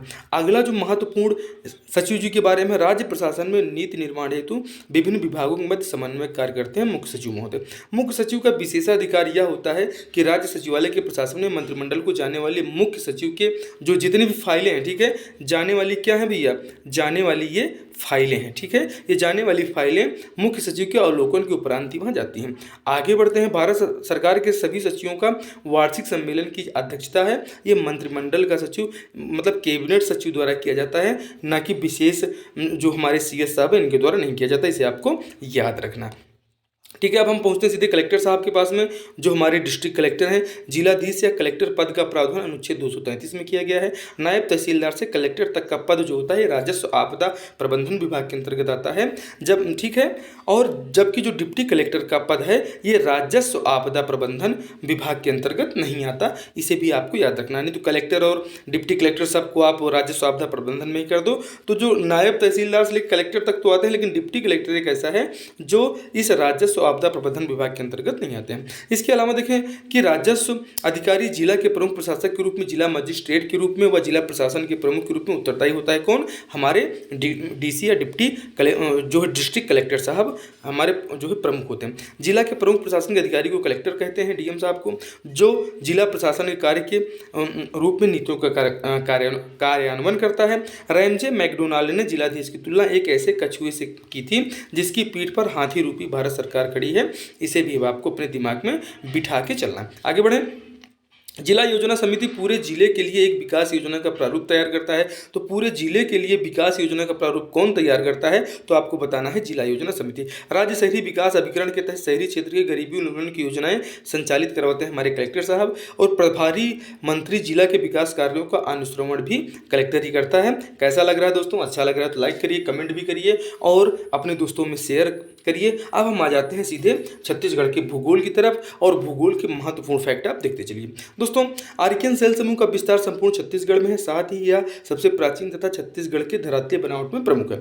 अगला पॉइंट है जो है कि धारवाड़ सेल समूह का निर्माण आर्कियन चट्टानों के जलीय पर्दन से होता है। इसे भी आपको दिमाग में बैठा के रखना है। धारवाड़ सेल समूह पूर्वी बघेलखंड के पठार में बलरामपुर जिले के रामानुजगंज व वाड्रफ नगर तक ये जो है विस्तारित है। माफ कीजिएगा। आगे बढ़ते हैं। धारवाड़ सेल समूह का विस्तार की बात किया जाए दोस्तों, तो छत्तीसगढ़ के मैदान में कवर्धा, दुर्ग, बेमेतरा, बालोद, रायपुर, गरियाबंद, धमतरी, बलौदा बाजार के कसडोल व मुंगेली जिले से कवर्धा के पंडरिया जिले तक विस्तार पाया जाता है धारवाड़ सेल समूह का। दंडकारण्य क्षेत्र के अगला पॉइंट देखें आप जो है इस वाले पॉइंट को, कि दंडकारण्य क्षेत्र के बस्तर संभाग में जगदलपुर, भानु प्रतापपुर, दंतेवाड़ा, राजनांदगांव, मोहला मानपुर, ये आप जो है जान ही रहे नए जिले भी ये बन चुके हैं। धारवाड़ सेल समूह का विस्तार मोहला मानपुर में भी आपके पाया जाता है, इसे आपको याद रखना है। गोंडवाना सेल समूह का निर्माण नदियों के अवसादों के रूप में जमा वनस्पतियों एवं जीवों के अवशेष से होता है। इनका विस्तार सरगुजा बेसिन व बघेलखंड के पठारों तक पाया जाता है। अगले पॉइंट की तरफ आपको विशेष ध्यान देना है कि दक्कन ट्रेप सेल समूह का निर्माण दरारी ज्वालामुखी के से निकले बेसाल्टिक लावा से हुआ है। इनका विस्तार मैकल पर्वत श्रेणी के पूर्वी भाग और कोरबा, कवर्धा, सरगुजा, जसपुर आदि में पाई जाती है। इसे आपको याद रखना है। छत्तीसगढ़ में दोस्तों टर्सरी और क्वार्टरी क्रम के सेल समूह नहीं पाए जाते हैं, मतलब दक्कन ट्रेप मिल रहा है, गोंडवाना सेल समूह मिल रहा है, आप इसको देख ही रहे हैं, ठीक है। लेकिन यहाँ टर्सरी और क्वार्टरी क्रम के सेल समूह नहीं पाए जाते हैं, इसे भी दिमाग में बैठा के रखना। पूर्वी बघेलखंड के पठार में जो स्थित प्रमुख पर्वत और पहाड़, इनकी चर्चा हम आपसे कर रहे हैं। तो पूर्वी बघेलखंड का जो विस्तार है दोस्तों, ये कोरिया, सूरजपुर और बलरामपुर तथा सरगुजा के 5% है जिसकी बनावट गोंडवाना शैलक्रम और सरगुजा बेसिन जैसी है। चांग बखार देवगढ़ की पहाड़ी कोरिया जिले के उत्तरी भाग में विस्तृत है और देवगढ़ की पहाड़ियां छत्तीसगढ़ राज्य के बघेलखंड पठार के भौतिक प्रदेश का हिस्सा है। इसे भी आपको थोड़ा सा दिमाग में रखना है, ठीक है। अब इसमें देखिए कैमूर पर्वत श्रृंखला अगर आपसे पूछा जाए तो ये कोरिया जिले में है, जो विंध्याचल पर्वत श्रेणी का भाग है। रामगढ़ की पहाड़ी कहाँ है, बहुत बार एग्जाम में आती है, सरगुजा जिले में स्थित है। यह किसका भाग है, सतपुड़ा पर्वत श्रेणी का भाग है। महाकवि कालिदास ने मेघदूत की रचना यही रामगढ़ की पहाड़ी सरगुजा में किया था, जिसका छत्तीसगढ़ी में अनुवाद मुकुटधर पांडे द्वारा किया गया है। जितने स्टार लगाना है लगा लीजिए, आपके एग्जाम में ये प्रश्न मिलने वाला है, ठीक है। आगे देखिए, अगर आपसे पूछा जाए सीतालेखना की पहाड़ी कहाँ है तो सूरजपुर जिले में स्थित है। भारत के संदर्भ में छत्तीसगढ़ प्रायद्वीपीय उच्च भूमि व भू आकृतिक प्रदेश के अंतर्गत आता है। यहाँ का अधिकतर क्षेत्र पठारों के अंतर्गत आता है। जैव भौगोलिक दृष्टि से छत्तीसगढ़ राज्य दक्कन जैव क्षेत्र के अंतर्गत आता है। ये आपको पूछना है कि अगर जैव भौगोलिक दृष्टि से पूछ लिया जाए छत्तीसगढ़ राज्य कौन से जैव क्षेत्र के अंतर्गत आता है, दक्कन जैव क्षेत्र के अंतर्गत आता है। इसे भी आपको दिमाग में थोड़ा सा बैठा के रखना है। अब आ जाते हैं महानदी बेसिन छत्तीसगढ़ का मैदान के बारे में देखते हैं कि जो ये महानदी बेसिन और छत्तीसगढ़ के मैदान का निर्माण है कडप्पा क्रम और औसादी क्रम की चट्टानों से हुआ है। इसका विस्तार बिलासपुर, रायपुर, दुर्ग संभाग तक है। मतलब पूरा बिलासपुर संभाग के सभी जिले, रायपुर संभाग के सभी जिले और दुर्ग संभाग के सभी जिले छत्तीसगढ़ के मैदान में आते हैं। छत्तीसगढ़ इस पॉइंट को देखिए, छत्तीसगढ़ मैदान के अंतर्गत छुरी उदयपुर की पहाड़ी आती है, जिसका विस्तार कोरबा, सरगुजा, रायगढ़ जिलों तक है। और मैकल पर्वत श्रेणी छत्तीसगढ़ के मैदान का हिस्सा है, जिसका विस्तार राजनांदगांव, कवर्धा, लोरमी, पेंड्रा तक है। इसे भी थोड़ा सा दिमाग में बैठाए रखना है। महानदी बेसिन और छत्तीसगढ़ के मैदान में ही दोस्तों मैकल पर्वत श्रेणी का ढाल अगर आपसे पूछा जाए तो बताना है कि मैकल पर्वत श्रेणी का ढाल कहाँ है, तो पूर्व की ओर है, मतलब ईस्ट की ओर है। जिसकी सबसे ऊंची चोटी है, मैकल पर्वत श्रेणी की सबसे ऊंची चोटी बदरगढ़ मानी जाती है, जो कवर्धा जिले में है। ये थोड़ा विवादों में भी रही, इसलिए आपको इसे ध्यान रखना है। मैकल पर्वत श्रेणी का जो ढाल है वो पूर्व की ओर है और यहाँ की सबसे ऊंची चोटी बदरगढ़ मानी जाती है। अगले पॉइंट की तरफ हम बढ़ते हैं। मैकल पर्वत श्रेणी राज्य में पश्चिम दिशा में स्थित है। अगर राज्य की बात किया जाए जो है पूर्व, पश्चिम, उत्तर, दक्षिण में, तो मैकल पर्वत राज्य के पश्चिम दिशा में स्थित है, जो सतपुड़ा पर्वत श्रेणी का भाग है। इसी कारण से कबीरधाम जिला जो है ये वृष्टि छाया प्रदेश के अंतर्गत आता है। महानदी बेसिन की हम बात करें दोस्तों, इसी में ही मैकल पर्वत श्रेणी जो है ये शिवनाथ और बेनगंगा नदी के मध्य जल विभाजक का कार्य करती है। साथ ही यह श्रेणी महानदी बेसिन को ऊपरी नर्मदा बेसिन से अलग करती है। यहाँ पर मुख्य तौर पर साल के वृक्ष पाए जाते हैं। चिल्फी घाटी से नेशनल हाईवे 30 और ब्रिजवानी घाटी से नेशनल हाईवे 53 गुजरता है, जो मैकल पर्वत श्रेणी में ही ये सब आते हैं। इसे भी थोड़ा सा दिमाग में रखना है। अब हम सीधे पहुंच चुके हैं दोस्तों बिलासपुर रायगढ़ के मैदान में। सबसे ऊंची चोटी अगर कहा जाए दलहा पहाड़, जिसकी ऊंचाई 760 मीटर है। किसकी भाई साहब, तो बिलासपुर रायगढ़ के मैदान की, ठीक है, जो अकलतरा, जांजगीर चांपा तक विस्तारित है। अगले प्रश्न की तरफ बढ़िए। सिहवा पर्वत का प्राचीन नाम पूछा जाता है तो आपको बताना है सुक्तिमती पर्वत था। सिहवा पर्वत का प्राचीन नाम सुक्तिमती पर्वत था। यहीं पर श्रृंगी ऋषि का आश्रम स्थित है। और महानदी का जो उद्गम है ये सिहावा पर्वत के फरसिया नामक जगह से होता है। छाता पहाड़ कई बार एग्जाम में आया है, बता देना है कि बलौदा बाजार में है। अब हम आते हैं सीधे पाट प्रदेश के पास। छत्तीसगढ़ के जसपुर, बलरामपुर, सरगुजा में पाट प्रदेशों का विस्तार है।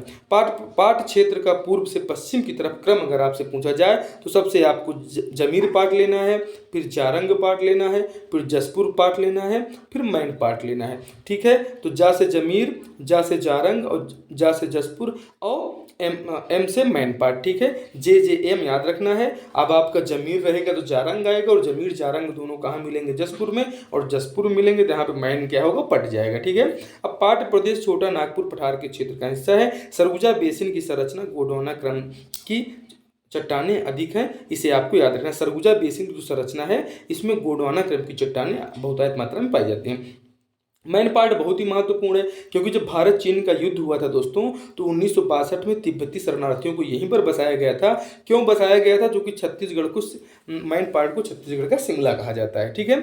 जसपुर जो पाट प्रदेश है ये प्रदेश का सबसे बड़ा एवं लंबा पाट प्रदेश है। सामरी पाट बलरामपुर जिले में पड़ता है। यहाँ की सबसे ऊंची चोटी गौरलाटा है, जो पूछी जाती है 1225 मीटर इसकी ऊंचाई है। गौरलाटा को सीधे बता देना आपकी बार उनको, ठीक है। अब हम आते हैं छत्तीसगढ़ के प्रमुख जल विभाजक पर्वतों के बारे में चर्चा कर लेते हैं। और केशकाल पर्वत महानदी व इंद्रावती नदी के मध्य जल विभाजक कार्य करता है। क्लास अच्छी लग रही हो श्रीमान जी तो कृपया शेयर कर दीजिए और अपने दोस्तों को जल्दी से जल्दी आप उनको बताइए और कमेंट उनको करिए और इस क्लास में उनको पकड़ के ले आइए। ठीक है, एक बार पहले आप शेयर कर दीजिए, फिर उसके बाद क्लास में लौट के आइए। पहले क्लास को जल्दी जल्दी शेयर करें यार, इतनी देर से हम क्लास को आपको बता रहे हैं, पढ़ा रहे हैं, तो आपको लाइक भी नहीं कर सकते। लाइक की संख्या बिल्कुल एकदम डबल करिए और एक प्यारी सी कमेंट आप करके जरूर बताइएगा कि क्लास आपको कैसी लगी। मैकल पर्वत श्रेणी की हम अगर बात करें तो मैकल पर्वत श्रेणी जो है दोस्तों, ये शिवनाथ और बेनगंगा के मध्य, शिवनाथ नदी और बेनगंगा नदी इन दोनों के मध्य जल विभाजक का कार्य मैकल पर्वत श्रेणी करती है। और केशकाल पर्वत कहाँ है दोस्तों? कोंडागांव जिले में पड़ता है। कोंडागांव कहाँ है? बस्तर संभाग में है। और इंद्रावती नदी कहाँ है? तो बस्तर की जीवन रेखा मानी जाती है। तो ये जो महानदी है और इंद्रावती नदी है, ठीक है, एक है महानदी और एक है इंद्रावती नदी, इन दोनों के बीच में स्थित क्या है?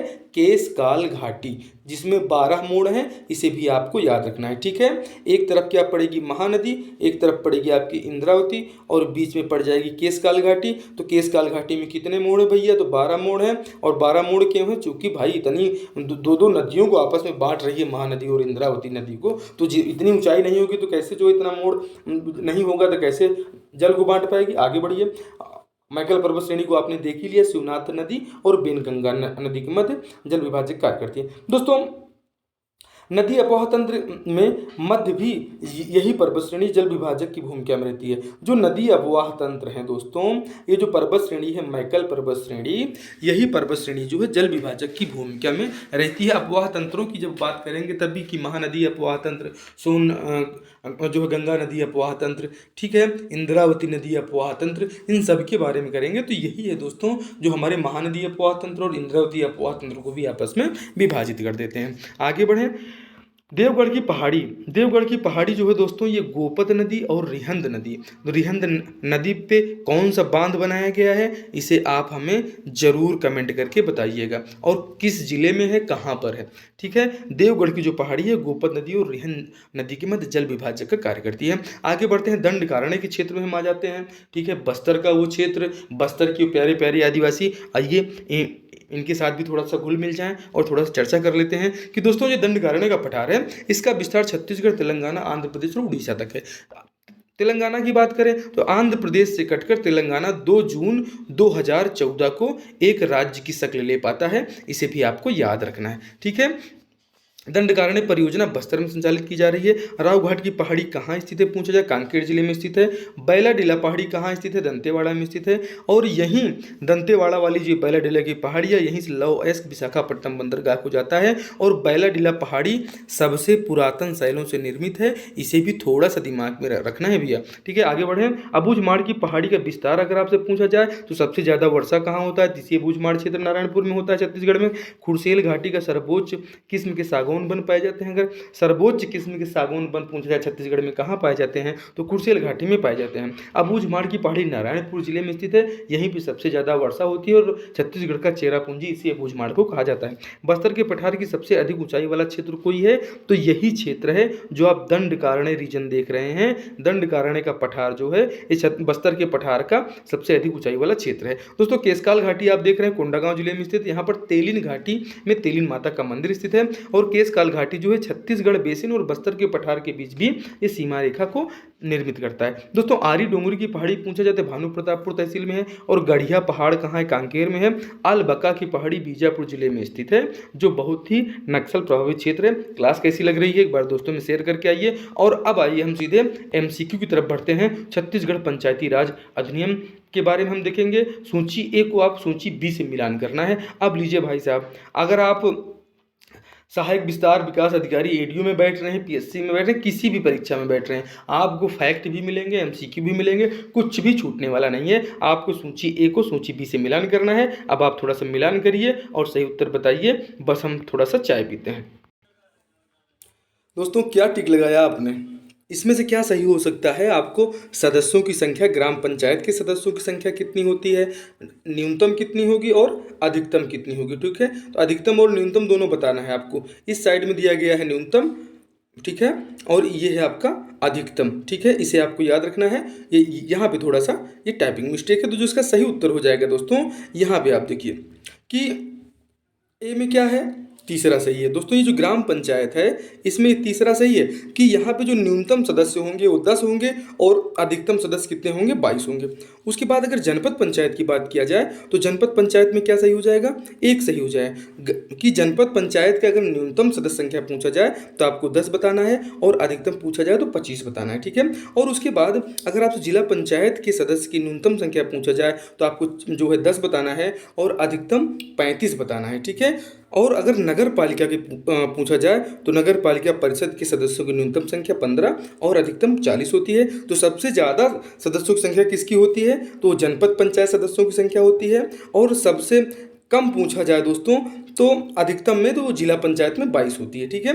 और न्यूनतम में 10 तो आपको मान के ही चलना है, ठीक है, कि न्यूनतम 10 रहेगा। खाली जनपद पंचायत है कि जिसमें न्यूनतम मतलब कम से कम 15 और ज़्यादा से ज़्यादा 40 सदस्य होंगे, इसे भी आपको याद रखना है, ठीक है। किसमें, तो आपका ये जो देख रहे हैं कि यहाँ सी में क्या है, ठीक है। आप देखिए 2 किसमें आ रहा है, ये नगर पालिका, ठीक है। ये ऑप्शन डी जो है इसमें 2 सही है। नगर पालिका परिषद में 15 और 40 आपको याद रखना है, ठीक है, कंफ्यूज बिल्कुल नहीं होना है। और ग्राम पंचायत में तीसरे को लगाना है 10 22, एकदम परफेक्ट रहना है। और सी में आपको चौथा लगाना है 10 और 25 और ठीक है।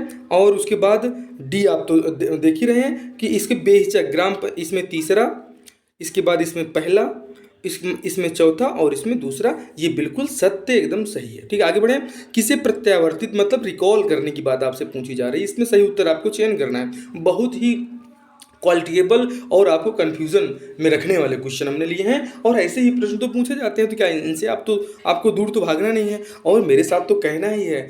क्या कहना है कि जो पसीने से नहाएगा वो क्या करेगा, इतिहास बदलेगा, और जो पानी से नहाएगा वो केवल लिबास बदलेगा। तो आपको लिबास नहीं बदलना है, इसका सही उत्तर बताना है। इसका सही उत्तर हो जाएगा आपका 1 3 और 7, ठीक है। किसे प्रत्यावर्तित मतलब रिकॉल किया जा सकता है, पंच को आप रिकॉल कर लीजिए, सरपंच को रिकॉल कर लीजिए और नगर पालिका परिषद के जो अध्यक्ष होते हैं इनको आप रिकॉल कर सकते हैं। लेकिन वहीं अगर जनपद पंचायत जिला पंचायत के अध्यक्ष और नगर पालिका परिषद के उपाध्यक्ष की बात किया जाए तो इनको आप रिकॉल नहीं कर सकते। किनको रिकॉल कर सकते हो, पंच सरपंच और नगर पालिका के अध्यक्ष को। अभी से आप दिमाग में बैठाइए। छत्तीसगढ़ पंचायती राज अधिनियम 1993 के विषय में क्या सही है, कितनी धाराएं हैं भाई साहब, 13 अध्याय 133 धाराएं 4 अनुसूचियां पूछा गया है, 14 अध्याय 120 धाराएं 3 अनुसूचियां, या कि 15 अध्याय 122 धाराएं 4 अनुसूचियां, या कि 16 अध्याय 125 धाराएं 5 अनुसूचियां। तो इसमें से जो है दोस्तों सही क्या है कि छत्तीसगढ़ पंचायती राज अधिनियम 1993, चूंकि ये पंचायती छत्तीसगढ़ भले 2000 में बना है लेकिन ये मध्य प्रदेश से सीधे ग्रहण कर लिया गया है, ठीक है। तो इसमें क्या है, 15 अध्याय 132 धाराएं और 4 अनुसूचियां हैं छत्तीसगढ़ पंचायती राज अधिनियम में। छत्तीसगढ़ पंचायती मतलब 15, ठीक है, और 132 धाराएं हैं, 4 अनुसूचियां हैं। इन्हें अब आपको दिमाग में बिठा के रखना है। पंचायती राज संस्थाओं में न्यूनतम और अधिकतम सदस्य संख्या अब आपको फिर से एक बार यहाँ पे मैच करना है। क्या ग्राम पंचायत में 10 से 20 होते हैं, अभी आपको मैंने बताया था। क्या ग्राम पंचायत में 15 से 25 होते हैं, हमने आपको अभी समझाया था, जो हमने आपको मिलान कराया था जनपद पंचायत में। अब तुरंत ही आप देख लीजिए आपको कितना याद है, ठीक है। तो इसका सही आंसर हो जाएगा दोस्तों 1 3 और 6। 1 ये सही है, ग्राम पंचायत में न्यूनतम 10 होंगे अधिकतम 20। और तीसरा जो है सही है कि जनपद पंचायत में न्यूनतम 10 होंगे अधिकतम 25, ठीक है। और अगर वहीं पर बात किया जाए जिला पंचायत में तो ठीक है, तो कितना होंगे, इसमें से सदस्य संख्या सही के बारे में पूछा है 10 और 35, इसे आपको याद रखना है, ठीक है। आगे बढ़ें, आपको यहाँ पे 40 वाला जो है 15 और 40 भी है लेकिन वो इसके हिसाब से नहीं, ठीक है। छत्तीसगढ़ पंचायती राज अधिनियम 1993 और पंचायत का अर्थ क्या है। अब पंचायत का अर्थ क्या है, तो ग्राम पंचायत है, जाहिर सी बात है भाई साहब। 1 2 3, ठीक है, तो आपकी ग्राम पंचायत भी होती है, ठीक, जनपद पंचायत भी होती है, जिला पंचायत भी होती है, ठीक है। तो 1 2 3 आपका ये इसका अर्थ है छत्तीसगढ़ पंचायती राज अधिनियम के अनुसार। पंचायत का अर्थ क्या है, तो ग्राम पंचायत, जनपद पंचायत और जिला पंचायत, इसे आपको याद रखना है। तो चूंकि त्रिस्तरीय पंचायती राज व्यवस्था है इसलिए आप यहाँ नगर पंचायत पश्चिम बंगाल में तो है नहीं, ठीक है, तो इसे आप याद रखिएगा। कम की वहाँ पे 4 स्तरीय पंचायती राज व्यवस्था है, छत्तीसगढ़ में 3 स्तरीय पंचायती राज व्यवस्था है और उत्तर प्रदेश में 3 स्तरीय है। लेकिन कहाँ पे 1 स्तरीय पंचायती राज व्यवस्था है, इसको भी आप हमें कमेंट करके जरूर बताइए। छत्तीसगढ़ पंचायती राज व्यवस्था कितने स्तर है, 3 स्तर है, जाहिर सी बात है। छत्तीसगढ़ पंचायती राज व्यवस्था मुख्यतः वित्त हेतु किसके ऊपर है दोस्तों, तो ये आप देखिए शासकीय वित्त के ऊपर निर्भर होती है, बिल्कुल ऑप्शन डी आपका सही है। देखिए, निम्नलिखित में से कौन सा अधिकारी पंचायत राज से प्रत्यक्षता संबंधित है दोस्तों? तो जाहिर सी बात है मुख्य कार्यपालन अधिकारी या उपखंड या तहसीलदार संभागीय आयुक्त। तो जो आपका सीईओ है जो है ये मुख्य कार्यपालन अधिकारी जो है ये आपके पंचायत से संबंधित होते हैं। और यही जो आप एडीओ वाला एग्ज़ाम दे रहे हैं, आप भाई साहब प्रमोशन होते होते अगर जल्दी भर्ती हो जाते हैं तो आप सीईओ तक हो सकता है पहुंच जाएं, ठीक है। तो आप सीईओ हैं, जो है सीईओ के नीचे कौन होता है उसको भी बताइएगा। पहले एडीओ होंगे, ठीक है, सबसे पहले सबसे नीचे स्तर पे सहायक विस्तार विकास अधिकारी और चीफ एग्जीक्यूटिव अधिकारी, वो अलग चीज़ होते हैं। हमने आपको इसको शुरू में ही आपको पढ़ाया है, ठीक है। आगे बढ़िए, निम्न में से क्या सही है ये आपको बताना है। ये प्रश्न आपसे हमने पहले ही पूछ लिया है, इसलिए रिवीजन के तौर पर आप देखें 1, 2 और 6 सही हैं। ग्राम पंचायत की गण पूर्ति तत्समय कुल पंचों का 1/2। अब यहाँ ग्राम पंचायत की बात आ गई है, ठीक है। सही क्या है, वो अनुसूचित क्षेत्र वाला अलग था, ग्राम पंचायत वाला अलग रहेगा, इसे भी विशेष ध्यान दीजिएगा। उसके बाद दूसरा सही है, जनपद पंचायत की गण पूर्ति तत्समय कुल सदस्यों से 1/3। जनपद पंचायत में 1/3, ग्राम पंचायत में 1/2, ठीक है। और जिला पंचायत की बात किया जाए, जिला पंचायत में 1/3। गण पूर्ति जनपद पंचायत में 1/3, जिला पंचायत में 1/3। अगर ग्राम पंचायत की भी बात किया जाए तो 1/2। ये अनुसूचित क्षेत्र की ग्राम पंचायत या ग्राम सभा नहीं है, ठीक है। इसे भी आप दिमाग में बैठा के रखिए, कंफ्यूज मत होइएगा, ठीक है। कम पढ़ेंगे तो कंफ्यूजन होगा और थोड़ा सा अच्छे से पढ़िए तो याद रहेगा, ठीक है। आगे बढ़ें, निम्नलिखित में से कौन सा कथन छत्तीसगढ़ ग्राम पंचायतों के संबंध में सत्य है? प्रत्येक गांव के लिए ग्राम पंचायत गठित की गई है, ग्राम सभा ऑप्शन बी में दिया गया है। ग्राम पंचायत में सरपंच चुने हुए पंचों द्वारा नामजद होता है। ऑप्शन सी में है ग्राम पंचायत में आरक्षण का कोई प्रावधान नहीं है और ग्राम पंचायत में उपसरपंच का चुनाव चुने हुए पंचों में से किया जाता है। इसमें से सत्य कथन आपको बताना है, तो सत्य कथन ये है दोस्तों, ग्राम पंचायत में उपसरपंच का जो चुनाव होता है चुने हुए पंचों से किया जाता है। इसे भी आपको थोड़ा सा दिमाग में हमेशा बिठा के रखना है। अब खंड और जिला पंचायतों की सीमा परिवर्तन की अधिसूचना कौन जारी करता है? क्या कलेक्टर कर देंगे, राज्य चुनाव आयोग करेगा, संभागीय आयुक्त करेंगे या राज्यपाल करेगा? तो दोस्तों इसका जाहिर से एकदम परफेक्ट आंसर है कि खंड और जिला पंचायतों की सीमा परिवर्तन ऑप्शन ए आपका राज्यपाल साहब बिल्कुल सही है, ठीक है। आगे बढ़ते हैं, छत्तीसगढ़ में पंचायती राज व्यवस्था के अंतर्गत निम्नलिखित में से कौन सी इकाई नहीं है? ग्राम पंचायत, जनपद पंचायत, जिला पंचायत और तहसील पंचायत जैसी कोई बातें नहीं है। तो ऑप्शन सी ही आपका जो है सही हो जाएगा कि ये जो है पंचायती राज व्यवस्था की इकाई नहीं है, जबकि जनपद, जिला और ग्राम पंचायत ये पंचायती राज व्यवस्था की जो है इकाइयाँ हैं। 11वीं अनुसूची में अनुच्छेद 243G के अंतर्गत कितने विषयों को सम्मिलित किया गया है दोस्तों? तो आप जानते हैं 29 विषय इसमें शामिल किए गए हैं 11वीं अनुसूची में 243G के तहत, ठीक है। आगे बढ़ें, राज्य वित्त आयोग के संबंध में क्या सही नहीं है, अब आपको ये बताना है। भारत के संविधान के 73वें संविधान संशोधन अधिनियम के में इसके गठन किए जाने का प्रावधान ऑप्शन है। ऑप्शन बी दिया गया इसका गठन राज्य के राज्यपाल द्वारा किया जाता है। ऑप्शन सी है, या राज्य के राज्यपाल को पंचायतों की आर्थिक स्थिति को सुधारने हेतु उपाय अनुशंसित कर सकता है। और ऑप्शन डी इनमें से कोई नहीं। तो राज्य वित्त आयोग के संबंध जो सही है दोस्तों कि इनमें से राज्य वित्त आयोग के संबंध में क्या सही नहीं है, तो इनमें से कोई नहीं, मतलब जो जितना दिया गया है ये सब सही है कि राज्य वित्त आयोग का जो गठन है 73वें संविधान संशोधन अधिनियम के तहत किया गया। यह राज्य के राज्यपाल को पंचायत की आर्थिक सुधारने हेतु उपाय अनुशंसित करने ये करता है राज्य वित्त आयोग, और राज्य वित्त आयोग का गठन राज्यपाल के द्वारा किया जाता है। ये इनके संबंध में सब सत्य कथन है, ठीक है। आगे देखिए, छत्तीसगढ़ पंचायती राज एक्ट किस वर्ष से प्रभावी हुआ? तो जाहिर सी बात है भाई 1993 से, चूंकि हमने इसको मध्य प्रदेश से ग्रहण किया है। पंचायती राज व्यवस्था के संबंध में कौन सा कथन सत्य है? राज्य में त्रिस्तरीय पंचायती राज व्यवस्था है, जाहिर सी बात है पहले ही बिल्कुल दिख रहा क्या है कि कौन सा कथन सत्य नहीं है। देखिए दोस्तों बहुत ध्यान से देखना है। देखिए हम भी इसमें आप देखिए कि नहीं को हमने ध्यान नहीं दिया। आप देखिए नहीं को बिल्कुल फिर से आप देख लीजिए। अब यहाँ नहीं को कर लीजिए कि पंचायत राज व्यवस्था के संबंध में कौन सा कथन सत्य नहीं है। तो भाई साहब पंचायत राज को अपने कार्यों में पूर्ण स्वायत्तता प्राप्त है, यही कथन सत्य नहीं है। बाकी राज्य में 3 स्तरीय पंचायत राज की व्यवस्था है।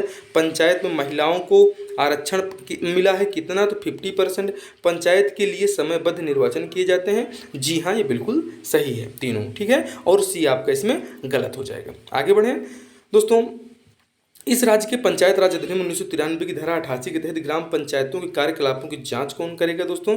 तो जाहिर सी बात है इसकी जांच कलेक्टर द्वारा नामित कम से कम द्वितीय श्रेणी के अधिकारी, और ये जो है CGPSC में पूछा गया है, CG व्यापम ने भी इसको पूछा है कई बार, ठीक है। आगे बढ़ें, छत्तीसगढ़ पंचायती राज अधिनियम की धारा 13 के अनुसार ग्राम पंचायत का सरपंच कब अप्रत्यक्ष रूप से निर्वाचित किया जा सकता है? कब? जब सरपंच पद से त्यागपत्र दे दे, तब, ठीक है, जब सरपंच प्रत्यावर्तित कर दिया जाता है, ऑप्शन सी जब सरपंच पदच्युत कर दिया जाए और जब सरपंच का चुनाव लंबित हो। इनमें से धारा 13 के अनुसार ग्राम पंचायत का सरपंच कब अप्रत्यक्ष रूप से निर्वाचित होगा? तो जब सरपंच पद से त्यागपत्र दे देगा तो ये अप्रत्यक्ष रूप से निर्वाचित किए जाएंगे जो है बचे हुए उप सरपंचों में से। त्रिस्तरीय पंचायती राज व्यवस्था के 3 स्तरों में से कौन सा एक सही नहीं है? तो आप जानते हैं भाई साहब, जनपद, जिला, ग्राम तहसील, ग्राम सभा नाम का कोई स्तर नहीं है। आगे बढ़िए, 3 स्तरीय पंचायती राज व्यवस्था के बारे में हम देखते हैं दोस्तों, बहुत ही महत्वपूर्ण सेशन है। 3 स्तरीय पंचायती राज के 3 स्तरों में से कौन सा एक सही नहीं है? तो दोस्तों आप देख रहे हैं ग्राम सभा सही नहीं, इसे आप देख चुके हैं। किस प्रावधान के अंतर्गत राज्यपाल पंचायतों की वित्तीय स्थिति का पुनरावलोकन के लिए राज्य वित्त आयोग का गठन करते हैं? तो आप देख रहे हैं कि भारत के संविधान के अनुच्छेद 243(1) के तहत वित्तीय स्थिति का पुनरावलोकन करने के लिए राज्य वित्त आयोग का गठन राज्यपाल द्वारा किया जाता है। ठीक है, पंचायतों के अनुसूचित जातियों में अनुसूचित जनजातियों को स्थान आरक्षण का प्रावधान निम्न में से किस अनुच्छेद में है? तो 243 डी आपको बिल्कुल ध्यान में रखना है, ऑप्शन डी आपका बिल्कुल सही हो जाएगा। अनुसूचित जाति और जनजातियों के लिए आरक्षण का जो प्रावधान है, ऑप्शन डी आपका इसमें सही है। आगे बढ़ें, चलिए बताइए, पंचायत चुनाव में यदि किसी उम्मीदवार की मृत्यु हो जाए और पद के लिए चुनाव लड़ने वाला केवल एक ही उम्मीदवार शेष रह जाए तो क्या होगा दोस्तों? ऑप्शन ए, वह एक उम्मीदवार निर्विरोध निर्वाचित किया जाएगा। 2, निर्वाचन प्रत्यादृष्ट हो जाएगा। नामांकन की प्रक्रिया पुनः शुरू होगी। निर्वाचन अधिकारी इस विषय पर निर्णय लेंगे भाई साहब, तो ये निर्वाचित प्रत्यादृष्ट हो जाएगा। ये आपको इसमें टिक करके आना है। ठीक है, आगे देखें, निम्न में से पंचायत चुनाव के विषय में क्या सही है भाई साहब? बहुत ही प्यारा और बहुत ही लाजवाब, परेशान करने वाला क्वेश्चन जो हर आदमी करना नहीं चाहता। ठीक है, तो एक जिला निर्वाचन अधिकारी होता है। देखिए कितने महत्वपूर्ण पॉइंट दिए गए हैं और इसे सबको आपको ध्यान देना है कि पंचायत चुनाव के संबंध में सही क्या है वही इतना आपको बताना है। ठीक है, तो सीधे हम लोग सही पे चलते हैं और सही की चर्चा कर लेते हैं। तो दोस्तों इसमें से सही क्या क्या है? 1 से लेकर 6 तक सब सही हैं और 7 और 8 गलत। क्या है? एक जिला निर्वाचन अधिकारी होता है, सही है। एक या एक से अधिक रिटर्निंग अधिकारी होते हैं, बिल्कुल सही है।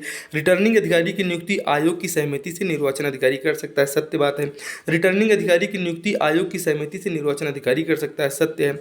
नायब तहसीलदार जनपद पंचायत के लिए रिटर्निंग अधिकारी हो सकता है, जी हाँ सत्य है। और नायब तहसीलदार जिला पंचायत के लिए भी रिटर्निंग अधिकारी हो सकता है, ये भी सही है। तो 1 से लेकर 6 तक नंबर 1 है, तो इसे आप याद रखिएगा। ठीक है, ये बिल्कुल राइट है। इस राज्य के पंचायत राज अधिनियम 1993 के अनुसार निम्न में से जिसका प्रत्यक्ष निर्वाचन नहीं होता है? सरपंच, उप सरपंच, पंच, जनपद पंचायत का सदस्य। तो दोस्तों सरपंच तो आप जानते हैं प्रत्यक्ष होते हैं। उप सरपंच और पंच, तो उप सरपंच क्या होता है इसमें थोड़ा सा आपको कन्फ्यूजन में रहना चाहिए। जनपद पंचायत का सदस्य क्या होता है, इसमें भी थोड़ा कन्फ्यूजन में रहना चाहिए। तो आइए दोनों लोग मिलकर देख लेते हैं सही उत्तर क्या है। तो जो उप सरपंच होता है दोस्तों, ये उप सरपंच क्या है, इसका प्रत्यक्ष निर्वाचन नहीं होता। बाकी जनपद पंचायत के सदस्य का भी, सरपंच का और पंच का भी प्रत्यक्ष निर्वाचन होता है। इस राज्य के पंचायत राज अधिनियम 1993 किस धारा में ग्राम पंचायत के पदाधिकारियों को वापस बुलाए जाने का प्रावधान किया गया है? तो इसमें जो है धारा 21 का, ठीक है, 21 का किसकी? 1993 छत्तीसगढ़ पंचायती राज अधिनियम की धारा 1993 21 का के तहत ग्राम पंचायत के पदाधिकारियों को वापस बुलाए जाने का प्रावधान किया गया है। ठीक, आगे बढ़ते हैं। सेशन कैसा लग रहा है? अच्छा लग रहा हो तो फिर से एक बार एकदम जोश के साथ आइए और मेरे साथ कहिए कि ना दुख ना तकलीफ तो क्या खाक मजा है जीने में, और बड़े बड़े तूफान थम जाते हैं जब आग लगी हो सीने में। एक बार अपने आप को जोश में ले आइए और अब बताइए भाई साहब कि पंच टेबल लगाएंगे कि सरपंच जो है टेबल पंखा लगाएंगे, जनपद पंचायत सदस्य बाल्टी लेंगे कि जिला पंचायत सदस्य आम पट लेंगे। अब राज्य निर्वाचन आयोग द्वारा निर्वाचन चिन्हों को सुमेलित करना है। क्या पंच का क्या है, सरपंच का क्या है, जनपद पंचायत का बाल्टी है कि जिला पंचायत श्यामपट पे लिखेंगे भाई साहब, और टेबल पंखा दोनों लगाकर कौन रहेंगे, इसके बारे में हम आपको आइए बिल्कुल सत्य वचन बताते हैं। तो सत्य वचन क्या है दोस्तों? सत्य वचन है यहाँ पर पहले में सा हो जाएगा। पहले में क्या हो जाएगा? पहले में सा हो जाएगा, मतलब पंच जो हैं इनका चुनाव चिन्ह जो होगा ये बाल्टी होगा। ठीक है, और दूसरे में आ हो जाएगा। सरपंच क्या है भाई साहब? टेबल पे बैठेंगे। पंच क्या है? बाल्टी में पानी भरेगा। सरपंच जो है टेबल पे बैठ के पानी पिएगा। ठीक है, और जो तीसरे में दा हो जाएगा दोस्तों, जनपद पंचायत के सदस्य है। अब ये दोनों एक लोग जो है, सरपंच साहब क्या किए? सरपंच साहब टेबल पे बैठ गए हैं।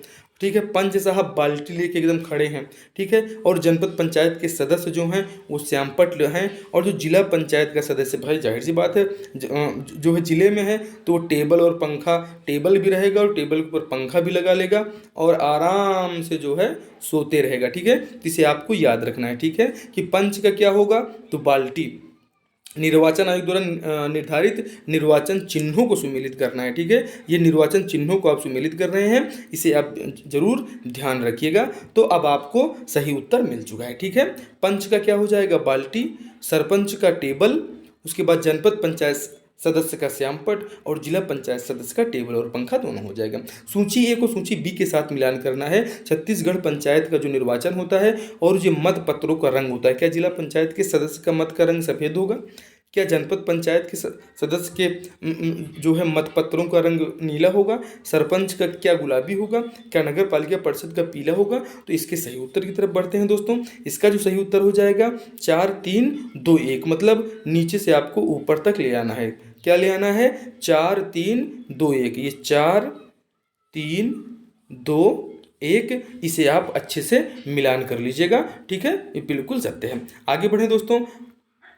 पंचायतें यदि समय से पहले भंग होती हैं तो कितने समय के भीतर उनका चुनाव कराया जाना आवश्यक है, तो दोस्तों जाहिर सी बात है 6 महीने के भीतर। ऑप्शन सी आपका सही हो जाएगा। जिन जनपद पंचायतों में अनुसूचित जाति और अनुसूचित जनजाति की कुल जनसंख्या आधे से या आधे से कम है, वहाँ अन्य पिछड़ा वर्ग के लिए कितने प्रतिशत आरक्षण का प्रावधान है दोस्तों, तो ये आरक्षण का प्रावधान 25% है। आरक्षण का मामला भी यहाँ जो है एकदम पेंडिंग में चल रहा है, कोर्ट में मामला अटका हुआ है, इसीलिए आप तैयारी में लगे रहिए। रायपुर में पंचायतों से संबंधित गोलमेज सम्मेलन पूछे गए हैं, ये कब हुए थे दोस्तों, तो साल 2004 में हुए थे, इसे आपको याद रखना है, जून में हुआ था, ठीक है। अब आते हैं छत्तीसगढ़ का भूगोल में, फिर हम आ जाते हैं महानदी अपवाह तंत्र। हमने आपसे कहा था सब कुछ मिलेगा, एकदम बेहिचक आप बैठ के देखते रहिए, आपको याद कराने की जिम्मेदारी हमारी, हम आपको याद कराएंगे, चलिए देखते रहिए। अब आइए महानदी अपवाह तंत्र, ठीक है। महानदी तट पर राजिम, गरियाबंद, सिरपुर, महासमुंद, पलारी, बलौदा बाजार, शिवरी नारायण, चंद्रपुर व जांजगीर चांपा है, ठीक है। अब आपको पूछा जाए कि भाई गरियाबंद की जो है किस नदी के तट पे है, महानदी, सिरपुर महानदी, महासमुंद, पलारी, बलौदा बाजार, शिवरी नारायण, चंद्रपुर, जांजगीर चांपा, राजिम, ये सब महानदी के तट पर बसे हुए छत्तीसगढ़ के महत्वपूर्ण स्थान हैं, ठीक है। इसी में देखिए महानदी का प्राचीन नाम पूछा जाता है कनक नंदिनी था। अगर सतयुग में पूछा जाए तो वायु पुराण में से नीलोत्पला कहा गया है महानदी को, और द्वापर युग में स्कंद पुराण में से चित्रोत्पला कहा गया है। ये ऐसे डायरेक्ट पूछ लिया जाता है कि स्कंद पुराण में जो है महानदी का नाम क्या मिलता है, चित्रोत्पला मिलता है। दोस्तों वायु पुराण में महानदी का नाम क्या मिलता है, नीलोत्पला मिलता है। और महानदी का प्राचीन नाम पूछा जाए तो कनक नंदिनी बताना है। प्राचीन पूछेंगे कनक नंदिनी, सतयुग में वायु पुराण में नीलोत्पला कहा गया है और द्वापर युग में स्कंद पुराण में चित्रोत्पला कहा गया है, ये आपको ध्यान रखना है, ठीक है। आगे बढ़े। महानदी अपवाह तंत्र, दोस्तों महानदी का अन्य नाम ऋषि तुल्या, इसे छत्तीसगढ़ की गंगा भी कहा जाता है, छत्तीसगढ़ की जीवन रेखा भी कहा जाता है, किसको, महानदी को। अगर आपसे यही पूछ लें बस्तर की जीवन रेखा किसे कहा जाता है, तो आप तो जानते हैं शुरू से हमारे, अगर इस क्लास में बने हैं तो इंद्रावती को आप बताएंगे। राजिम और गरियाबंद में महानदी पैरी सोरुण का संगम होता है, किसका होता है दोस्तों, महानदी पैरी और सोरुण। तो जो एमपीएस है, एमपीएस चाहे इसको एमपीएस कर लो और चाहे इसको एमएसपी कर लो, ठीक है। महानदी सोरुण और पैरी के संगम पर राजिम स्थित है, ठीक है, एमएसपी पे। और वही शिवरी नारायण की बात किया जाए दोस्तों तो ये महानदी शिवनाथ जोंक पे है, तो यहाँ इसके लिए क्या हो जाएगा, इसके लिए हो जाएगा महानदी शिवनाथ और जोंक एमएसजे। तो शिवरी नारायण जो जांजगीर चांपा में है, ये महानदी शिवनाथ और जोंक पे है, एमएसजी पे है। और राजिम जो है वो एमएसपी पे है, ठीक है। महानदी सोडूर पैरी ये है आपका एमएसपी और ये है आपका एमएसजे, इसे आपको दिमाग में बैठाना है, ठीक है। आगे बढ़ें, बेहद ही महत्वपूर्ण है, अच्छा लग रहा है तो क्लास को शेयर कर दीजिए। आगे बढ़ते हैं। भारत का सबसे लंबा बांध हीराकुंड बांध उड़ीसा में स्थित है, जो इसी महानदी पर बनाया गया है। रुद्री बैराज परियोजना 1912-13 में धमतरी जिले पर इसी महानदी पर संचालित है। दुधवा जलाशय का निर्माण 1965 में हुआ, ये भी धमतरी जिले में है, महानदी पर ही ये संचालित है। और इसमें जब आप आगे बढ़ते हैं तो देखते हैं कि गंगरेल बांध, जिसे रविशंकर जलाशय से बांध कहा जाता है। 1979 में इसका निर्माण हुआ। ये धमतरी जिले में महानदी पर ही है गंगरेल बांध। महानदी पर बसंतपुर बैराज, कलमा बैराज भी स्थित है, मिरौनी बैराज और साराडीह बैराज, जांजगीर चांपा में ये चारों स्थित हैं। इन चारों को याद रखें, इनका क्रम भी पूछ लिया जाता है, ठीक है। इसके अतिरिक्त समोदा बैराज रायपुर में है और शिवरी नारायण बैराज जांजगीर चांपा में स्थित है। इसे आपको थोड़ा सा दिमाग में रखना है। महानदी अफवाह तंत्र में ही हम देखते हैं दोस्तों कि जो महानदी अफवाह तंत्र है, जल विभाजक का कार्य महानदी और इंद्रावती नदी के मध्य केशकाल घाटी करती है। और जो महानदी है छत्तीसगढ़ के सर्वाधिक स्थान को घेरने वाली नदी है। महानदी में दक्षिण की ओर से मिलने वाली सहायक नदी, ये बिल्कुल एकदम एग्जामिनर्स का प्रिय क्वेश्चन, ठीक है। एग्जामिनर के प्रिय क्वेश्चन की तरफ हम आ चुके हैं, ठीक है। उनका क्वेश्चन क्या है कि जो हमारी महानदी है, महानदी में साउथ की तरफ से, मतलब ये नीचे की तरफ से कौन कौन सी नदियाँ इस तरफ से मिल रही हैं, ये आपको बताना है। तो इसमें आपको सीधे किसको ले लेना है, दूध नदी कांकेर वाली ले लो, सिलियारी ले लो, उसके बाद सोढूर ले लो, उसके बाद पैरी ले लो, ठीक है दोस्तों। इसको अच्छे से मैं आपको लिखता हूँ। क्या है, महानदी में जो दक्षिण की तरफ से मिलेंगे, कौन कौन मिलेंगे दक्षिण की तरफ से, तो दक्षिण की तरफ से दूध नदी मिलेगी सबसे पहले। दूध नदी के बाद जो है सोढूर मिलेगी, सोढूर के बाद पैरी नदी मिलेगी, उसके बाद जोक नदी मिलेगी, उसके बाद तेल नदी मिलेगी। तो डीएसपी जेटी आपको याद रखना है, ठीक है। डीएसपी आप पीएससी के एग्जाम दे रहे हैं तो बनना ही बनना है। तो जब डीएसपी आप बनेंगे तो उसके साथ जेटी को भी याद रखना। जेटी ब्लन को कौन नहीं जानता है। तो DSP jetty, D for Doodh नदी, S for Siliyari, P for Sondur और जे फॉर जोंक और टी फॉर तेल नदी, ये जो है महानदी में दक्षिण की ओर से मिलने वाली सहायक नदियों का एकदम परफेक्ट क्रम है। माफ कीजिएगा दोस्तों, असुविधा के लिए खेद है, ठीक। आगे बढ़ें, अब हम सीधे चलते हैं प्रश्न में आगे। महानदी और इंदिरा, इसको आपने देखा ही है। अब सीधे हम आ जाते हैं कि हम कहाँ पर पहुँच चुके हैं कि महानदी में दक्षिण की ओर से मिलने वाली सहायक नदी, ये दूध, सिलियारी, सोढूर, पैरी जो का आपने देखा ही देखा। अब महानदी में अगर उत्तर की ओर से बात करें, मतलब इस तरफ से कौन मिल रहा है, अभी तक तो आप जो है इस तरफ से मिलने वाली नदियों को देखा। अब आप देखिए जो है कि उत्तर की तरफ से कौन कौन सी नदी, इस तरफ से कौन कौन सी नदियाँ मिल रही हैं, ठीक है। तो महानदी में उत्तर की तरफ से सबसे पहले शिवनाथ नदी मिल जाएगी, फिर हंसदेव नदी मिल जाएगी, उसके बाद मांड मिलेगी, फिर केलो मिलेगी और उसके बाद ईब नदी मिल जाएगी, ठीक है। तो इसको आप याद रखिएगा, SHMKE, ठीक है। समक आप याद रखिए, ये सम के आपको अगर याद है तो महानदी में उत्तर की ओर से मिलने वाली शिवनाथ, हंसदेव, मांड, केलो और ईब नदियों को आप बिल्कुल मत भूलिए, एक बार और इसको रिवाइज कर लीजिए दोस्तों। महानदी की दक्षिण की ओर से सहायक नदी दूध नदी है, ठीक है। दक्षिण की ओर से मिलती है दूध नदी और इसी दूध नदी का उद्गम मलाजकुंडम पहाड़ी कांकेर से होता है और यहीं पर मलाजकुंडम जलप्रपात भी स्थित है। कहाँ पे है, तो कांकेर जिले में, ठीक है। उत्तर जो है उत्तर बस्तर कांकेर, ठीक है। माडम चिल्ली जलाशय पूछा जाए कहाँ है, 1923 में बना था, धमतरी में है। सोढूर नदी का उद्गम पूछा जाए तो नवरंगपुर से हुआ, जो उड़ीसा के कोरापुट जिले में स्थित है। इसे भी थोड़ा सा दिमाग में बैठा के रखिए। आगे बढ़ते हैं, आगे बढ़िए और देखिए कि सोढूर परियोजना दोस्तों 1979 और 80 में धमतरी में जो चल रही है और ये विश्व बैंक की सहायता से बनाई गई थी दोस्तों। महानदी की दक्षिण की ओर से मिलने वाली सहायक नदी पैरी जो है, ये इसका उद्गम भाद्र गढ़ पहाड़ी, बिंद्रा, नवागढ़ तहसील या गरियाबंद से हुआ है, जो राजिम के समीप महानदी में मिल जाती है। अब तेल नदी का उद्गम देवभोग तहसील गरियाबंद में हुआ है, इसे भी आपको थोड़ा सा दिमाग में रखना है। महानदी की उत्तर की ओर से मिलने वाली सहायक नदी शिवनाथ का उद्गम जो होता है, ये गोडड़ी गांव, गढ़चिरौली, महाराष्ट्र हुआ है, जो महानदी की सबसे बड़ी सहायक नदी शिवनाथ नदी है, ठीक है। महानदी की उत्तर, ये शिवनाथ नदी के बारे में बात कर रहे हैं, नहीं तो अब महानदी के बारे में आप समझें कि महानदी की उत्तर की ओर से मिलने वाली सहायक नदी शिवनाथ है, जिसका उद्गम गोडरी गांव जो है से हुआ है, ये गढ़चिरौली महाराष्ट्र में पड़ता है। और ये जो शिवनाथ नदी है, महानदी की सबसे बड़ी सहायक नदी है। शिवनाथ नदी की कुल लंबाई 290 किलोमीटर है, जो छत्तीसगढ़ में बहने वाली सबसे लंबी नदी है। शिवनाथ नदी पर दुर्ग स्थित है, नांदघाट, बेमेतरा, मदगुद्दी, पुंगेली और बलौदा बाजार स्थित सोमनाथ प्रमुख स्थल है। इसे भी आपको थोड़ा सा दिमाग में बैठा के रखना है। उत्तर की ओर से सहायक नदी, अब हम आपसे बात कर रहे हैं कि महानदी की उत्तर की ओर से सहायक नदी शिवनाथ का उद्गम गोडरी गांव, गढ़चिरौली, महाराष्ट्र हुआ है। इसको आपने अभी तुरंत ही देखा है। अब महानदी एवं शिवनाथ नदी के दोआब क्षेत्र के बारे में हम बात कर रहे हैं, तो रायपुर और दुर्ग जिले में फैला हुआ है। शिवनाथ नदी ही वह नदी है जो छत्तीसगढ़ को 18 गढ़ों में विभाजित करती थी, जिसके नाम से छत्तीसगढ़ का नाम छत्तीसगढ़ पड़ा। अब आपको ये भूलने वाला नहीं, ठीक है। आगे बढ़ें, कैसा लग रहा है क्लास, बढ़िया है तो एक बार जबरदस्त शेयर करके आइए दोस्तों, एक बार अपने दोस्तों में शेयर कीजिए।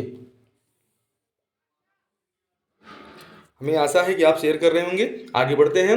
अब शिवनाथ नदी की प्रमुख सहायक नदी की बात हम कर रहे हैं। शिवनाथ नदी की प्रमुख सहायक नदी है खरखरा, तांदुला, खारून, जमुनिया और मनियारी।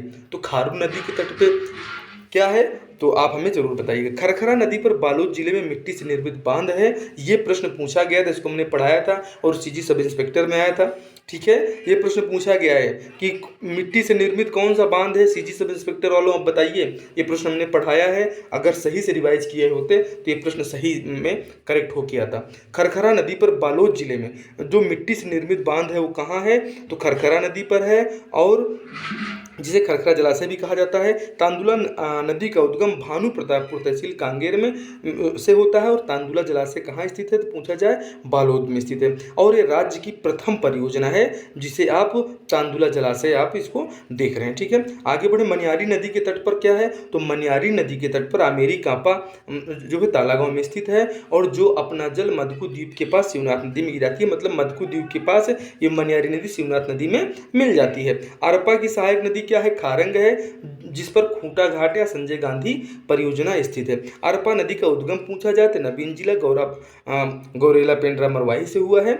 ठीक है, जीपीएम को याद रखना, और यहीं पे खोंडरी खोंगसरा की पहाड़ी है।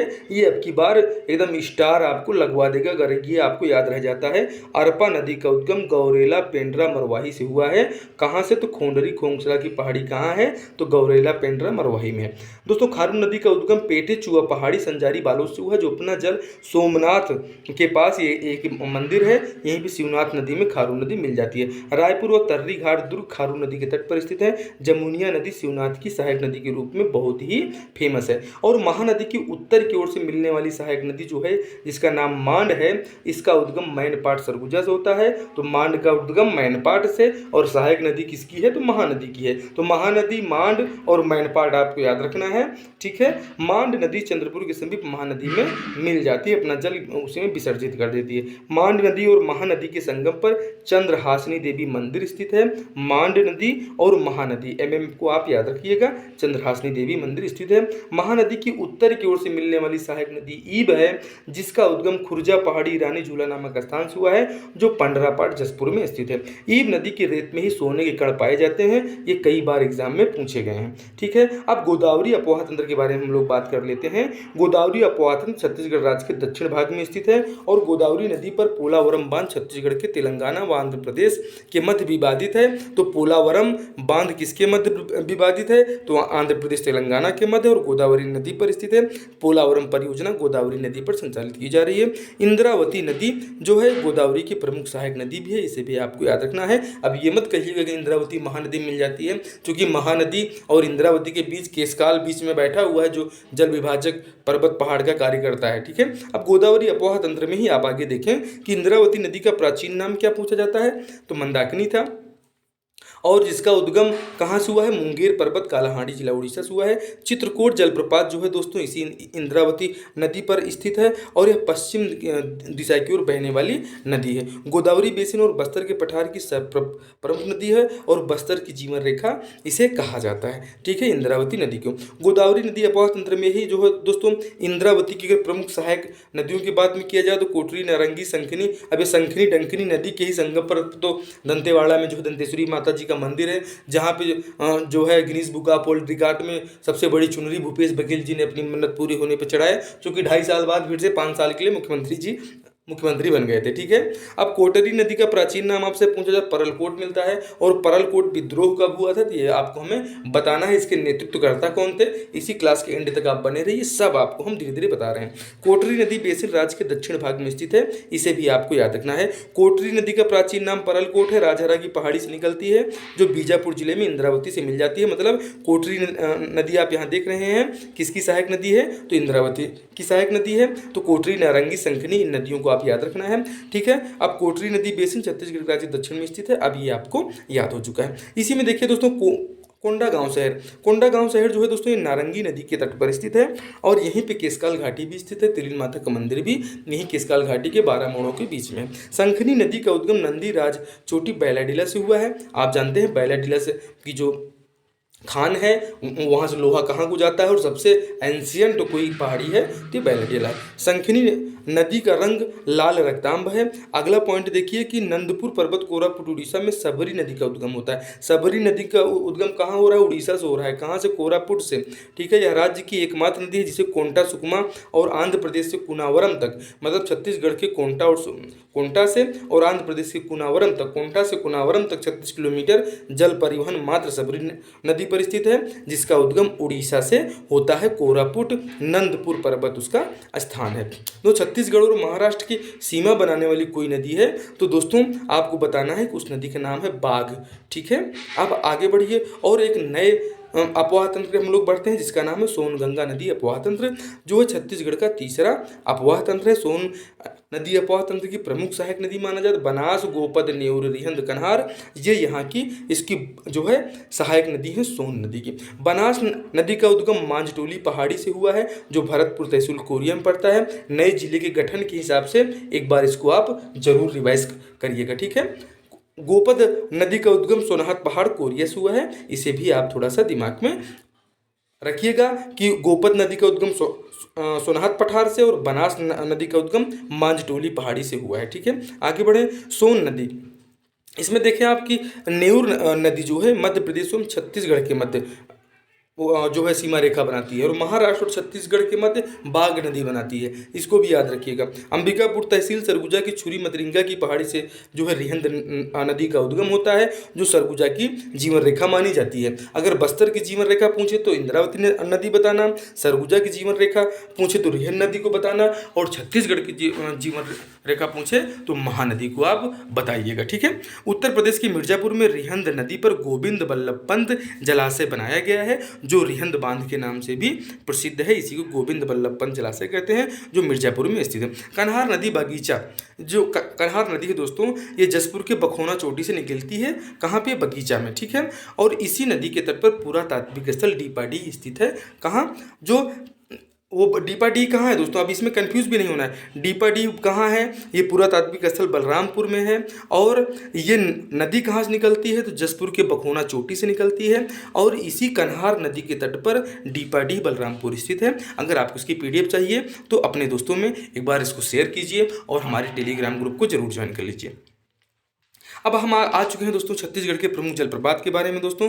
तो हसदेव नदी पर कोरिया जिले में 2 जलप्रपात हैं, अमृतधारा जलप्रपात एवं गावरघाट जलप्रपात। मैनपाट 6 सरगुजा में सरबंजा जलप्रपात स्थित है जो मान नदी पर है। यहीं पर टाइगर पॉइंट जलप्रपात भी स्थित है दोस्तों। अगर हम आगे बढ़ते हैं तो कन्हार नदी पर कोठी जलप्रपात है जो बलरामपुर जिले में स्थित है, और कन्हार नदी की एक सहायक नदी है दोस्तों चिनार या चनान, जिस पर पवई जलप्रपात है जो बलरामपुर जिले में आता है। जसपुर में दोस्तों रानीदाह, राजपुरी, दमेरा, खुड़िया रानी, दानपुरी, भेड़िया पत्थर, गुल्लू व भृंगराज जलप्रपात स्थित है। जसपुर जिले में कितने जलप्रपात? रानीदाह, राजपुरी, दमेरा, खुड़िया रानी, दानपुरी, भेड़िया पत्थर, गुल्लू व भृंगराज, टोटल 8 जो है जलप्रपात कहाँ है? तो जसपुर जिले में ही स्थित है। ईब नदी पर दोस्तों बेने जलप्रपात है, कई बार पूछा गया है। ईब नदी का उद्गम कहाँ से होता है? तो अभी आपने थोड़ी देर पहले हम आपको बताए हैं।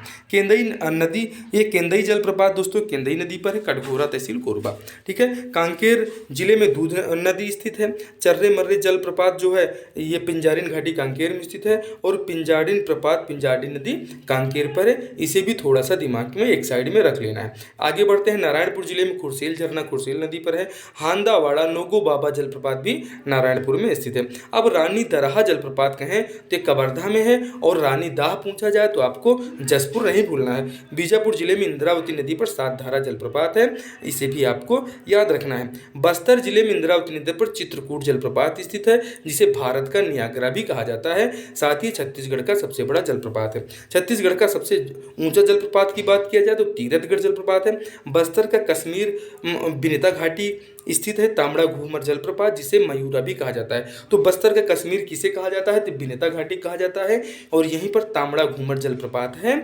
कहाँ पर? इसे मयूरा भी कहा जाता है। बस्तर का कश्मीर कही जाने वाली बिनेता घाटी में स्थित है। दंतेवाड़ा जिले में शंकरी डंकरी नदी के संगम पर सूरतगढ़ जलप्रपात स्थित है। गुजरात समझने की गलती बिल्कुल मत करिएगा। अब आ जाते हैं, एक हाथी दरहा आ गया। ठीक है, रानी दाह आपने देखा, रानी दरहा देखा, अब हाथी दरहा देख लीजिए। ये मेदिनी घूमर जलप्रपात भी इसे कहा जाता है। फुलपाड़ है दोस्तों, ठीक है। ये फुलपाड़ जलप्रपात अरनपुर घाटी में स्थित है। गुप्तेश्वर जलप्रपात सबरी नदी पर है। और एक रानी दरहा जलप्रपात सबरी नदी पर सुकमा जिले में है। यहाँ पे रानी ने आत्मदाह कर लिया था, ऐसा कुछ मान्यता है, तो इसे आप थोड़ा सा याद रखिएगा। रानी दरहा मतलब सबरी सुकमा। और सुकमा में किस नदी पर है, तो कोंटा से कुनावरम तक यही सबरी नदी ही, आप इसको ध्यान में रखिएगा। इससे पहले हमने आपको इसको बहुत अच्छे से बताया है। अब आते हैं मलगेर इंदुल जलप्रपात दोस्तों। ये सबरी की सहायक नदी मलगेर नदी पर है। छत्तीसगढ़ में होने वाली दोस्तों जितनी भी परीक्षाएं हैं, आप हमारे चैनल पे हिंदी व्याकरण देखिए, कंप्यूटर विज्ञान, इतिहास, भूगोल, संविधान, पर्यावरण, टोटल तैयारी करिए, फ्री ऑफ कास्ट, कोई चार्जेस आपसे नहीं लिया जा रहा है। बस बदले में थोड़ा सा कमेंट कर दीजिए, लाइक कर दीजिए और वीडियो को शेयर और चैनल को सब्सक्राइब कर लीजिए, ठीक है। आगे बढ़ें दोस्तों। अब बहुत ही महत्वपूर्ण प्रश्नों की तरफ हम आ चुके हैं। निम्न में से किस वर्ष छत्तीसगढ़ को मध्य प्रांत का प्रशासकीय संभाग बनाया गया? बहुत ही फेमस, ठीक है, बहुत ही फेमस क्वेश्चन आपको बताना है। तो सन 1862 में बनाया गया। ऑप्शन जो है आपका थोड़ा सा इसमें टाइपिंग मिस्टेक है, ये ऑप्शन बी में आपको दिया गया है, जैसा कि आप यहाँ पे देख पा रहे होंगे दोस्तों। ये ऑप्शन 1862 इसमें सही है, ये ऑप्शन बी में 1866 है, आप इसको 1862 कर लीजिए, ठीक है। तो प्रशासकीय संभाग कब बनाया गया? तो 1862 में बनाया गया। ये आंसर आपका सही हो जाएगा। आगे देखिए, छत्तीसगढ़ का सर्वप्रथम नक्शा कब बना था? तो 1905 में बना था। ऑप्शन डी आपका पूरी तरह से सही है, आप उत्तर देख पा रहे होंगे, ठीक है। पृथक छत्तीसगढ़ राज्य की प्रथम संकल्पना किसने की थी कि एक अलग छत्तीसगढ़ राज्य होना चाहिए दोस्तों? तो हमारे स्वप्नदृष्टा पंडित सुंदरलाल शर्मा को आप बिल्कुल नहीं भूलिएगा। छत्तीसगढ़ महासभा का गठन कब किया गया दोस्तों? तो आप जानते हैं छत्तीसगढ़ महासभा का गठन 1956 में किया गया था। ऑप्शन डी आपका इसमें पूरी तरह से सही होगा, छत्तीसगढ़ महासभा का गठन। मध्य प्रदेश के किस भाग को पृथक कर छत्तीसगढ़ राज्य का निर्माण किया गया दोस्तों? तो आप सभी लोग जानते हैं क्या है, तो इसका सही उत्तर हो जाएगा कि दक्षिण पूर्व भाग को। ऑप्शन ए आपका सही, पृथक करके इसका निर्माण किया गया। किस अनुच्छेद के छत्तीसगढ़ राज्य की स्थापना की गई है दोस्तों? तो अनुच्छेद 3 सभी लोग जानते हैं, ऑप्शन सी आपका सही हो जाएगा। छत्तीसगढ़ राज्य गठन संबंधी विधेयक राज्यसभा में कब प्रस्तुत हुआ दोस्तों? तो हम सभी लोग जानते हैं कि 3 अगस्त सन 2000 को प्रस्तुत हुआ था हमारे छत्तीसगढ़ राज्य गठन संबंधी विधेयक राज्यसभा में। इस समय अगर आपको प्रधानमंत्री पूछ लिया जाए तो हमारे जो है पंडित अटल बिहारी वाजपेयी को आप बिल्कुल नहीं भूलिएगा। पंडित अटल बिहारी वाजपेयी की कर कमलों ने छत्तीसगढ़ को जन्म दिया। जहाँ के पहले मुख्यमंत्री कौन थे? तो आप जो है योगी जी को आप नहीं भूलिएगा, जो जिनका नाम है जोगी, जिन्होंने अपनी एक पार्टी भी बनाई थी। उनकी पार्टी के नाम क्या है? तो छत्तीसगढ़ जनता कांग्रेस उनकी पार्टी के नाम है। और अब अभी उनका देहांत भी हो चुका है। अब छत्तीसगढ़ संग्राम मंच का गठन कब हुआ था आपको इसको बताना है। तो दोस्तों छत्तीसगढ़ संग्राम मंच का गठन 1983 में हुआ था और शंकर गुहा योगी ने किया था। ऑप्शन डी आपका इसमें सही हो जाएगा। छत्तीसगढ़ राज्य का निर्माण किस पंचवर्षीय योजना के दौरान हुआ था? तो ये 9वीं पंचवर्षीय योजना के दौरान हुआ था। छत्तीसगढ़ का राज्य का निर्माण ये आप देख ही रहे हैं। रायपुर जिला परिषद में पृथक छत्तीसगढ़ राज्य की मांग कब की गई दोस्तों? तो ये साल 1924 में की गई थी। मुगल काल में छत्तीसगढ़ को किस नाम से जाना जाता है? तो आप सभी जान रहे हैं किसे, किस नाम से? रतनपुर के नाम से जाना जाता था। ऑप्शन सी आपका सही है। पृथक छत्तीसगढ़ पार्टी के गठन कब और किसके द्वारा किया गया? तो आप सभी लोग जानते हैं कि हमारे पवन दीवान जी, 1983 आपको याद रखना है। ऑप्शन बी आपका सही हो जाएगा। पृथक छत्तीसगढ़ राज्य की मांग कब की गई दोस्तों? तो ऑप्शन सी सही हो जाएगा, 1924 में की गई है। कांकेर जिले की आरी डोंगरी पहाड़ी से लौह अयस्क उत्पादित किया जाता है, किस तहसील में स्थित है? तो आप जानते हैं कि नरहरपुर, इसको कौन नहीं जानता है? ऑप्शन ए आपका सही है, ठीक है भाई साहब। आप ऑप्शन मैं बताते चल रहा हूँ, क्लास बहुत बड़ी है और कुछ छूटने ना पाए कोई प्रश्न, इसलिए आपको थोड़ा सा स्पीड में हम लेके चल रहे हैं। आप ऐसे रिवीजन करते चलिए, इन प्रश्नों को आपने कई बार पढ़ा है, ठीक है। निम्न में से राज्य की लंबाई का अक्षांशीय लंबाई किलोमीटर में आपको बताना है। अक्षांशीय लंबाई कितनी है? तो हमारी 700 से 800 किलोमीटर हमारी अक्षांशीय लंबाई है। छत्तीसगढ़ कितने जिले उष्णकटिबंधीय क्षेत्र में आते हैं? भाई साहब 33 जिले भी हो चुके हैं, सब इसी उष्णकटिबंधीय क्षेत्र में आते हैं। ऑप्शन सी आपका सही है। छत्तीसगढ़ के कितने जिले उष्णकटिबंधीय? 33 जिले, ठीक है, पूरे जिले आते हैं। निम्न में से कौन सा जिला कर्क रेखा पर स्थित है? तो आपको कोरबा, सरगुजा, जसपुर, बलरामपुर में से कौन सा जिला ऐसा है जो कर्क रेखा पर स्थित है? तो आपका बलरामपुर जिला जो है कर्क रेखा पर स्थित है। अब आगे देखते हैं कि जो है, बिल्कुल दोस्तों धैर्य बनाए रखिए और अंतिम तक इस चैनल पे बने रहिए, आपको सभी प्रश्नों के उत्तर बहुत अच्छे से मिलेंगे। और मैराथन क्लास लेने का उद्देश्य ही होता है क्वालिटी ऑफ कंटेंट हम आपको दें, जिससे कि कोई भी प्रश्न छूटने ना पाए। और निसंदेह यदि आप छत्तीसगढ़ की परीक्षा में बैठ रहे हैं और इसको देख लेते हैं तो आपका क्वालिटी ऑफ कंटेंट बहुत अच्छा होगा। ठीक है, भारतीय मानक समय रेखा निम्न में से किस जिले से होकर नहीं गुजरती है, ये आपको बताना है। तो नहीं वाला विशेष ध्यान रखना है दोस्तों। तो ये जो जांजगीर चांपा, सूरजपुर और महासमुंद दिया गया है, ठीक है, तो भारतीय मानक समय रेखा जांजगीर चांपा, सूरजपुर, महासमुंद से गुजर रही है, लेकिन दिए गए ऑप्शन में जसपुर से नहीं गुजरे। ऑप्शन सी आपका सही हो जाएगा। ठीक है, अब आप अगला प्रश्न देखिए कि भारतीय मानक समय रेखा समय रेखा और कर्क रेखा किस जिले में क्रॉस होती है, मतलब एक दूसरे को काट देती हैं, ये आपको बताना है। तो इसका जो सही उत्तर हो जाएगा कोरिया जिले में कर्क रेखा एवं समय रेखा, ये दोनों जीएमटी लाइन हमारी जो है एक दूसरे क्रॉस कर देती हैं। 2 जून 2014 को गठित नवीन राज्य तेलंगाना छत्तीसगढ़ राज्य की किस दिशा में है, तो आप तो जानते हैं कि भाई दक्षिण में है। ठीक है, दक्षिण पश्चिम में पड़ेगा। 2 जून ये आप देख ही चुके हैं। 2 जून 2014 गठित नवीन राज्य तेलंगाना से लगने वाला छत्तीसगढ़ का जिला आपको बताना है दोस्तों।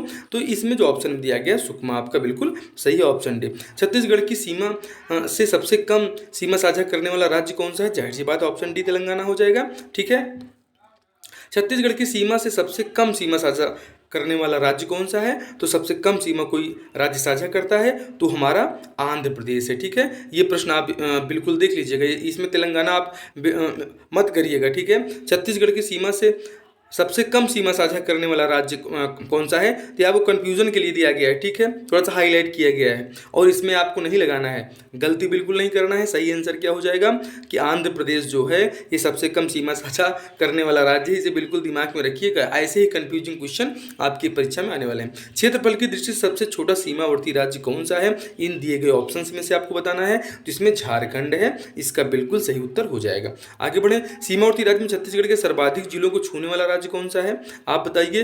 तो भाई साहब उड़ीसा है, ये हमेशा दिमाग में बैठा के ही रखना है। छत्तीसगढ़ की सबसे अधिक अंतर्राज्यीय सीमा वाला जिला कौन सा है दोस्तों, तो अंतर्राज्यीय सीमा वाला जिला बलरामपुर है। ठीक है, अब आप देखिए छत्तीसगढ़ राज्य की दक्षिणी सीमा निम्न में से कौन सा राज्य बनाता है, तो दक्षिणी सीमा कौन राज्य बनाएगा। देखिए आंध्र प्रदेश है, तेलंगाना भी है, तो दक्षिणी सीमा कौन सा राज्य बनाता था, अब तो ये दोनों बनाएंगे।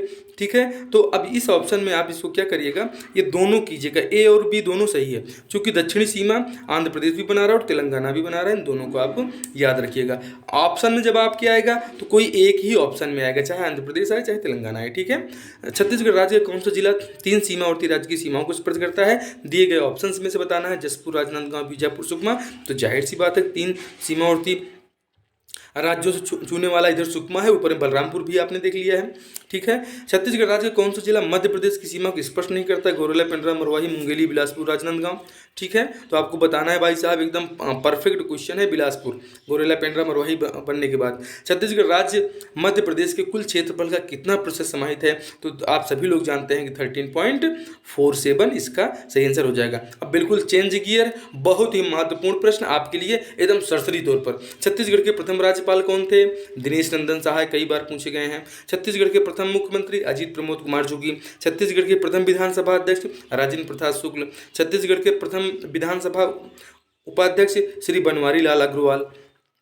छत्तीसगढ़ के प्रथम गृह मंत्री पूछे जाते हैं तो नंद कुमार पटेल को बता के आना है। छत्तीसगढ़ के प्रथम शिक्षा मंत्री सत्यनारायण शर्मा। छत्तीसगढ़ के प्रथम वित्त मंत्री श्री रामचंद्र सिंह देव। छत्तीसगढ़ की प्रथम महिला मंत्री श्रीमती गीता देवी सिंह। छत्तीसगढ़ की प्रथम नेता प्रतिपक्ष कौन थे, श्री नंद कुमार साय। छत्तीसगढ़ मंत्रालय भवन का नाम शुरू में हमने आपको बताया था महानदी। छत्तीसगढ़ के सचिवालय भवन का नाम क्या रखा गया है, तो ये जो है दोनों चीज़ों को मैं ऊपर अच्छे से बता चुका हूँ। छत्तीसगढ़ के खनिज भवन का नाम क्या है, सोना खान भवन।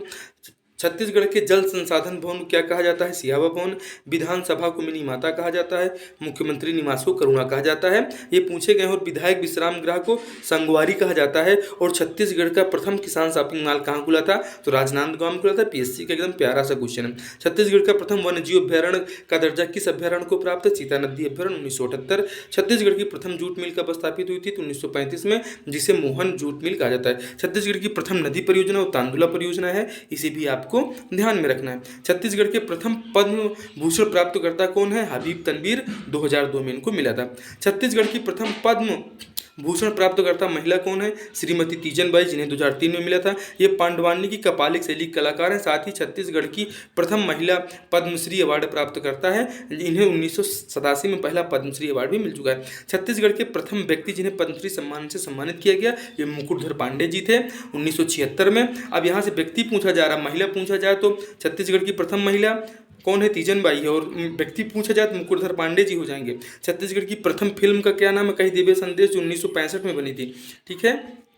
छत्तीसगढ़ राज्य का प्रथम विश्वविद्यालय क्या नाम है दोस्तों? इंदिरा कला संगीत विद्यालय, जो खैरागढ़ राजनांदगांव में है। 1965 में स्थापित हुआ था। और इंदिरा गांधी के नाम पर नहीं, ये वहाँ के राजा की बेटी के नाम पे हुआ है, इंदिरा कला संगीत विश्वविद्यालय। उन्होंने अपना पूरा कैंपस ही, महल ही जो है इसको दे दिया था। जो छत्तीसगढ़ में ही नहीं, एशिया का प्रथम संगीत विश्वविद्यालय होने गौरव प्राप्त है। अगले पॉइंट की तरफ हम बढ़ेंगे। छत्तीसगढ़ राज्य की प्रथम शैक्षणिक संस्थान होने का गौरव किसे प्राप्त है? राजकुमार कॉलेज, 1897 में स्थापित हुआ। छत्तीसगढ़ का प्राचीन नाम कई बार पूछा गया है, दक्षिण कोसल, तो आप एकदम दिमाग में बैठा के रखें। ठीक है। छत्तीसगढ़ का प्राचीन भाषा पूछी जाती है तो आपको कोसली बताना है। 11वीं सदी में रतनपुर स्थित महामाया मंदिर का निर्माण किसने कराया? रत्नदेव प्रथम ने कराया। छत्तीसगढ़ में कलचुरी राजवंश के संस्थापक कौन थे? कलिंग राज थे, जिन्होंने 1000 ईस्वी में जो है कलचुरी वंश की स्थापना किया। और कलचुरी राजवंश के अंतिम स्वतंत्र शासक कौन थे? रघुनाथ सिंह थे। और छत्तीसगढ़ में प्रथम मराठा आक्रमणकारी कौन था? भास्कर पंत था, जिसने 1741 में इन्हीं रघुनाथ सिंह के ऊपर आक्रमण किया था। इसे भी थोड़ा सा दिमाग में बैठा के रखना है। छत्तीसगढ़ में बर्तन बनाने वाली जाति कौन सी है? कंडरा जनजाति है। बांस शिल्प से संबंध कलात्मक कलाकृति कौन सी जनजाति करती है? कमार जनजाति करती है।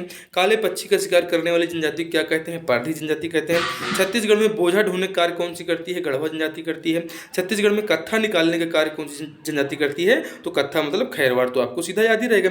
अब छत्तीसगढ़ में सेवक, तो सेवक जाहिर सी बात है भतरा लोग करते हैं। नाव चलाने का कार्य मझवार लोग करते हैं। और सैन्य कार्य करने वाली कंवर जनजाति है। ईसाई धर्म से सर्वाधिक प्रभावित यहाँ की जनजाति है उराव, कंवर, संवर और हलबा। इनका सबसे ज़्यादा धर्म परिवर्तन हुआ था। द मुड़िया एंड घोटुल किताब के लेखक कौन है? वेरियर एल्विन है। The Muria and Ghotul. The tribal economy पुस्तक किसने लिखा है दोस्तों? दयाशंकर नाग ने लिखा है। छत्तीसगढ़ में कौन सी जनजाति लव संबंधी कार्य करने में माहिर होती है दोस्तों? ये अगरिया जनजाति होती है। चीनी यात्री ह्वेनसांग का आगमन छत्तीसगढ़ में कब हुआ था दोस्तों? तो सिरपुर में हुआ था, 639 ईस्वी में हुआ था। पांडुवंशी शासक महाशिवगुप्त बालार्जुन के शासन काल में, इसे भी आपको याद रखना है। आगे देखिए, भगवान राम ने सबरी नाम की जो भिलनी महिला थी, वो सबरी के जूठे बेर भगवान राम ने कहाँ खाए थे? इसी छत्तीसगढ़ में खाए थे। तो स्थित कहाँ है? सिवरी नारायण में है। और जो रामायण, छत्तीसगढ़ का रामायण कालीन नाम क्या है? दक्षिण कोसल था। बस्तर क्षेत्र को रामायण काल में किस नाम से जाना जाता है? दंडकारण्य के नाम से। और लव कुश की जन्मस्थली तुरतुरिया महासमुंद में स्थित है, इसे तो कोई नहीं भूल सकता। दोस्तों, गुरु घासीदास केंद्रीय विश्वविद्यालय कहाँ स्थित है? कोनी बिलासपुर में स्थित है। 1983 में इसकी स्थापना हुई थी। 2009 में इसे केंद्रीय विश्वविद्यालय का दर्जा मिला है, गुरु घासीदास केंद्रीय विश्वविद्यालय को। वर्तमान में छत्तीसगढ़ का एकमात्र केंद्रीय विश्वविद्यालय है गुरु घासीदास केंद्रीय विश्वविद्यालय। अब देखते हैं छत्तीसगढ़ का एकमात्र कृषि विश्वविद्यालय कौन सा है? तो इंदिरा गांधी कृषि विश्वविद्यालय। और इंदिरा कला संगीत विश्वविद्यालय कहाँ है पूछा जाएगा? तो खैरागढ़ में है, जो कि संगीत का विश्वविद्यालय है। शिक्षा संबंधी कोई शंकाएं नहीं है, इसे भी ध्यान में रखना है, पूछा गया है। गाहिरा गुरु विश्वविद्यालय कहाँ है? ये अंबिकापुर में स्थित है, इसे भी याद रखना है। और कोरबा में देखिए, कोरबा में पाली के शिव मंदिर का निर्माण किसने करवाया था? बाणवंशीय शासक विक्रमादित्य ने। और इसका जीर्णोद्धार जलादेव प्रथम ने कराया था। चैतुरगढ़ है तुम्मार में महिषासुर मर्दिनी का निर्माण, ये मंदिर है, इसका निर्माण किसने कराया था? कलिंगराज ने कराया था, जो छत्तीसगढ़ में कलचुरी वंश की लोहरी शाखा के वास्तविक संस्थापक भी थे। कलचुरियों की आरंभिक राजधानी किसे कहा जाता है? तुम्माड़ को कहा जाता है, इसे आपको नहीं भूलना है दोस्तों। और आगे देखिए, एकदम लगे रहिए दोस्तों, कि चित्तौड़गढ़ लाफागढ़ का किला किसने बनवाया था? तो पृथ्वी देव प्रथम ने बनवाया था। लाफागढ़ के किले में 3 प्रवेश द्वार हैं, जिनका नाम मेनका द्वार, सिंह द्वार और हुंकारा द्वार है, इसे आपको याद रखना है। छत्तीसगढ़ी राजभाषा दिवस कब मनाया जाता है? 28 नवंबर को मनाया जाता है। छत्तीसगढ़ी को राजभाषा के रूप में 28 नवंबर सन 2007 को स्वीकृति मिली थी। कर्क रेखा छत्तीसगढ़ कितने जिलों से होकर गुजरती है? 3 जिलों से होकर गुजरती है, कोरिया, सूरजपुर, बलरामपुर। आपको कोसूब को याद रखना है, ठीक है, या केएसबी याद रख लीजिए, कोसूब याद रख लीजिए। कोरिया, सूरजपुर, बलरामपुर आपको बिल्कुल दिमाग में बैठा के रखना है। कैसी लगी ये क्लास? और अगर आप वाकई में अपनी परीक्षा के लिए जागरूक हैं, जानदार हैं, आपके अंदर जोश है, जुनून है, तो अपने माता पिता के सपनों को आपको भी साकार करना है और उन्हें उनके जो उनका जो बुढ़ापा है, उस बुढ़ापे को एक अच्छा जो है सामाजिक सौहार्द का जीवन देना है, उनके जीवन में खुशहाली लाना है। और आपको इस क्लास को 1 से 2 बार देखना है और इस चैनल को अपने सभी दोस्तों में शेयर कीजिए और आप सभी लोग सब्सक्राइब कीजिए। क्लास निसंदेह बेहतरीन है, महत्वपूर्ण है। और यदि छत्तीसगढ़ की परीक्षा में बैठ रहे हैं तो हमारी अगली क्लास का भी इंतजार करिए। और आप सहायक विस्तार विकास अधिकारी भी आप देखें, एडीओ वाली जो भर्ती है, सीजी व्यापम देखें, सीजीपीएससी देखें, छात्रावास अधीक्षक देखें, जो छत्तीसगढ़ विद्युत निगम, छत्तीसगढ़ में कोई भी परीक्षा हो रही श्रीमान जी, या कि छत्तीसगढ़ के बाहर भी आप हैं तो आप इन क्लासेस को देख सकते हैं। क्लास निसंदेह बहुत महत्वपूर्ण है, मेहनत भी बहुत हुई है और अब देखते हैं इस मेहनत का परिणाम क्या होता है। और इसमें से गारंटी, आप किसी भी परीक्षा में बैठे हैं, कम से कम इस 2 घंटे की क्लास में आपको 10 से 15 प्रश्न हर परीक्षा में देखने को मिलेंगे। 10 से 15 प्रश्न, 15 का पक्का करिए इस 2 घंटे की क्लास में। स्मार्ट स्टडी और माता लक्ष्मी को धन्यवाद दीजिए। अब की बार आपके कंधे पर 2 स्टार। एडीओ बन रहे हैं तो आप एडीओ बने, और प्रशासनिक अधिकारी सीजीपीएससी क्वालिफाई कर रहे हैं तो वो करें। आपको सपने वो जरूर साकार होंगे दोस्तों। और अंतिम में यही कहना है कि एक वो कहावत भी है ना कि हौसलों से कुछ नहीं होता, ठीक है, पंखों से कुछ नहीं होता, हौसलों से उड़ान होती है। तो हौसले जो हैं बहुत बुलंद होने चाहिए और इन्हीं बुलंदियों के लिए एक बार फिर से आपको जो है कि अभी भी जोश उतना ही है कि हो चुका आगाज रण का, युग बदलने की तैयारी, जीत उसी की होगी जिसका संघर्ष है जारी। पीपीटी खत्म हो गई, नहीं तो अभी इस क्लास को हम कम से कम 1 घंटा और चलाते। आते हैं छत्तीसगढ़ का दूसरा मैराथन लेके, जिसमें आपको बहुत मजा आएगा। और भारत का संविधान, हिंदी, विज्ञान, भूगोल, इतिहास, सब कुछ हम आपको कराएंगे, ठीक है। आपको स्मार्ट स्टडी से मायूस नहीं होना पड़ेगा, इसकी गारंटी हम देते हैं। आपसे मिलते हैं बहुत ही जल्द अगली क्लास में। बिल्कुल, जमीन पर बैठ कर क्यों आसमान देखता है, चल उठ खड़ा हो, यह जमाना सिर्फ उड़ान देखता है। छत्तीसगढ़ का संपूर्ण सामान्य अध्ययन कैसा लगा? आपकी ये जो परीक्षाएं हैं इसमें ये क्लास महत्वपूर्ण रहेगी, आप इसे ध्यान में रखिएगा, ठीक है। चलें दोस्तों, बाय बाय।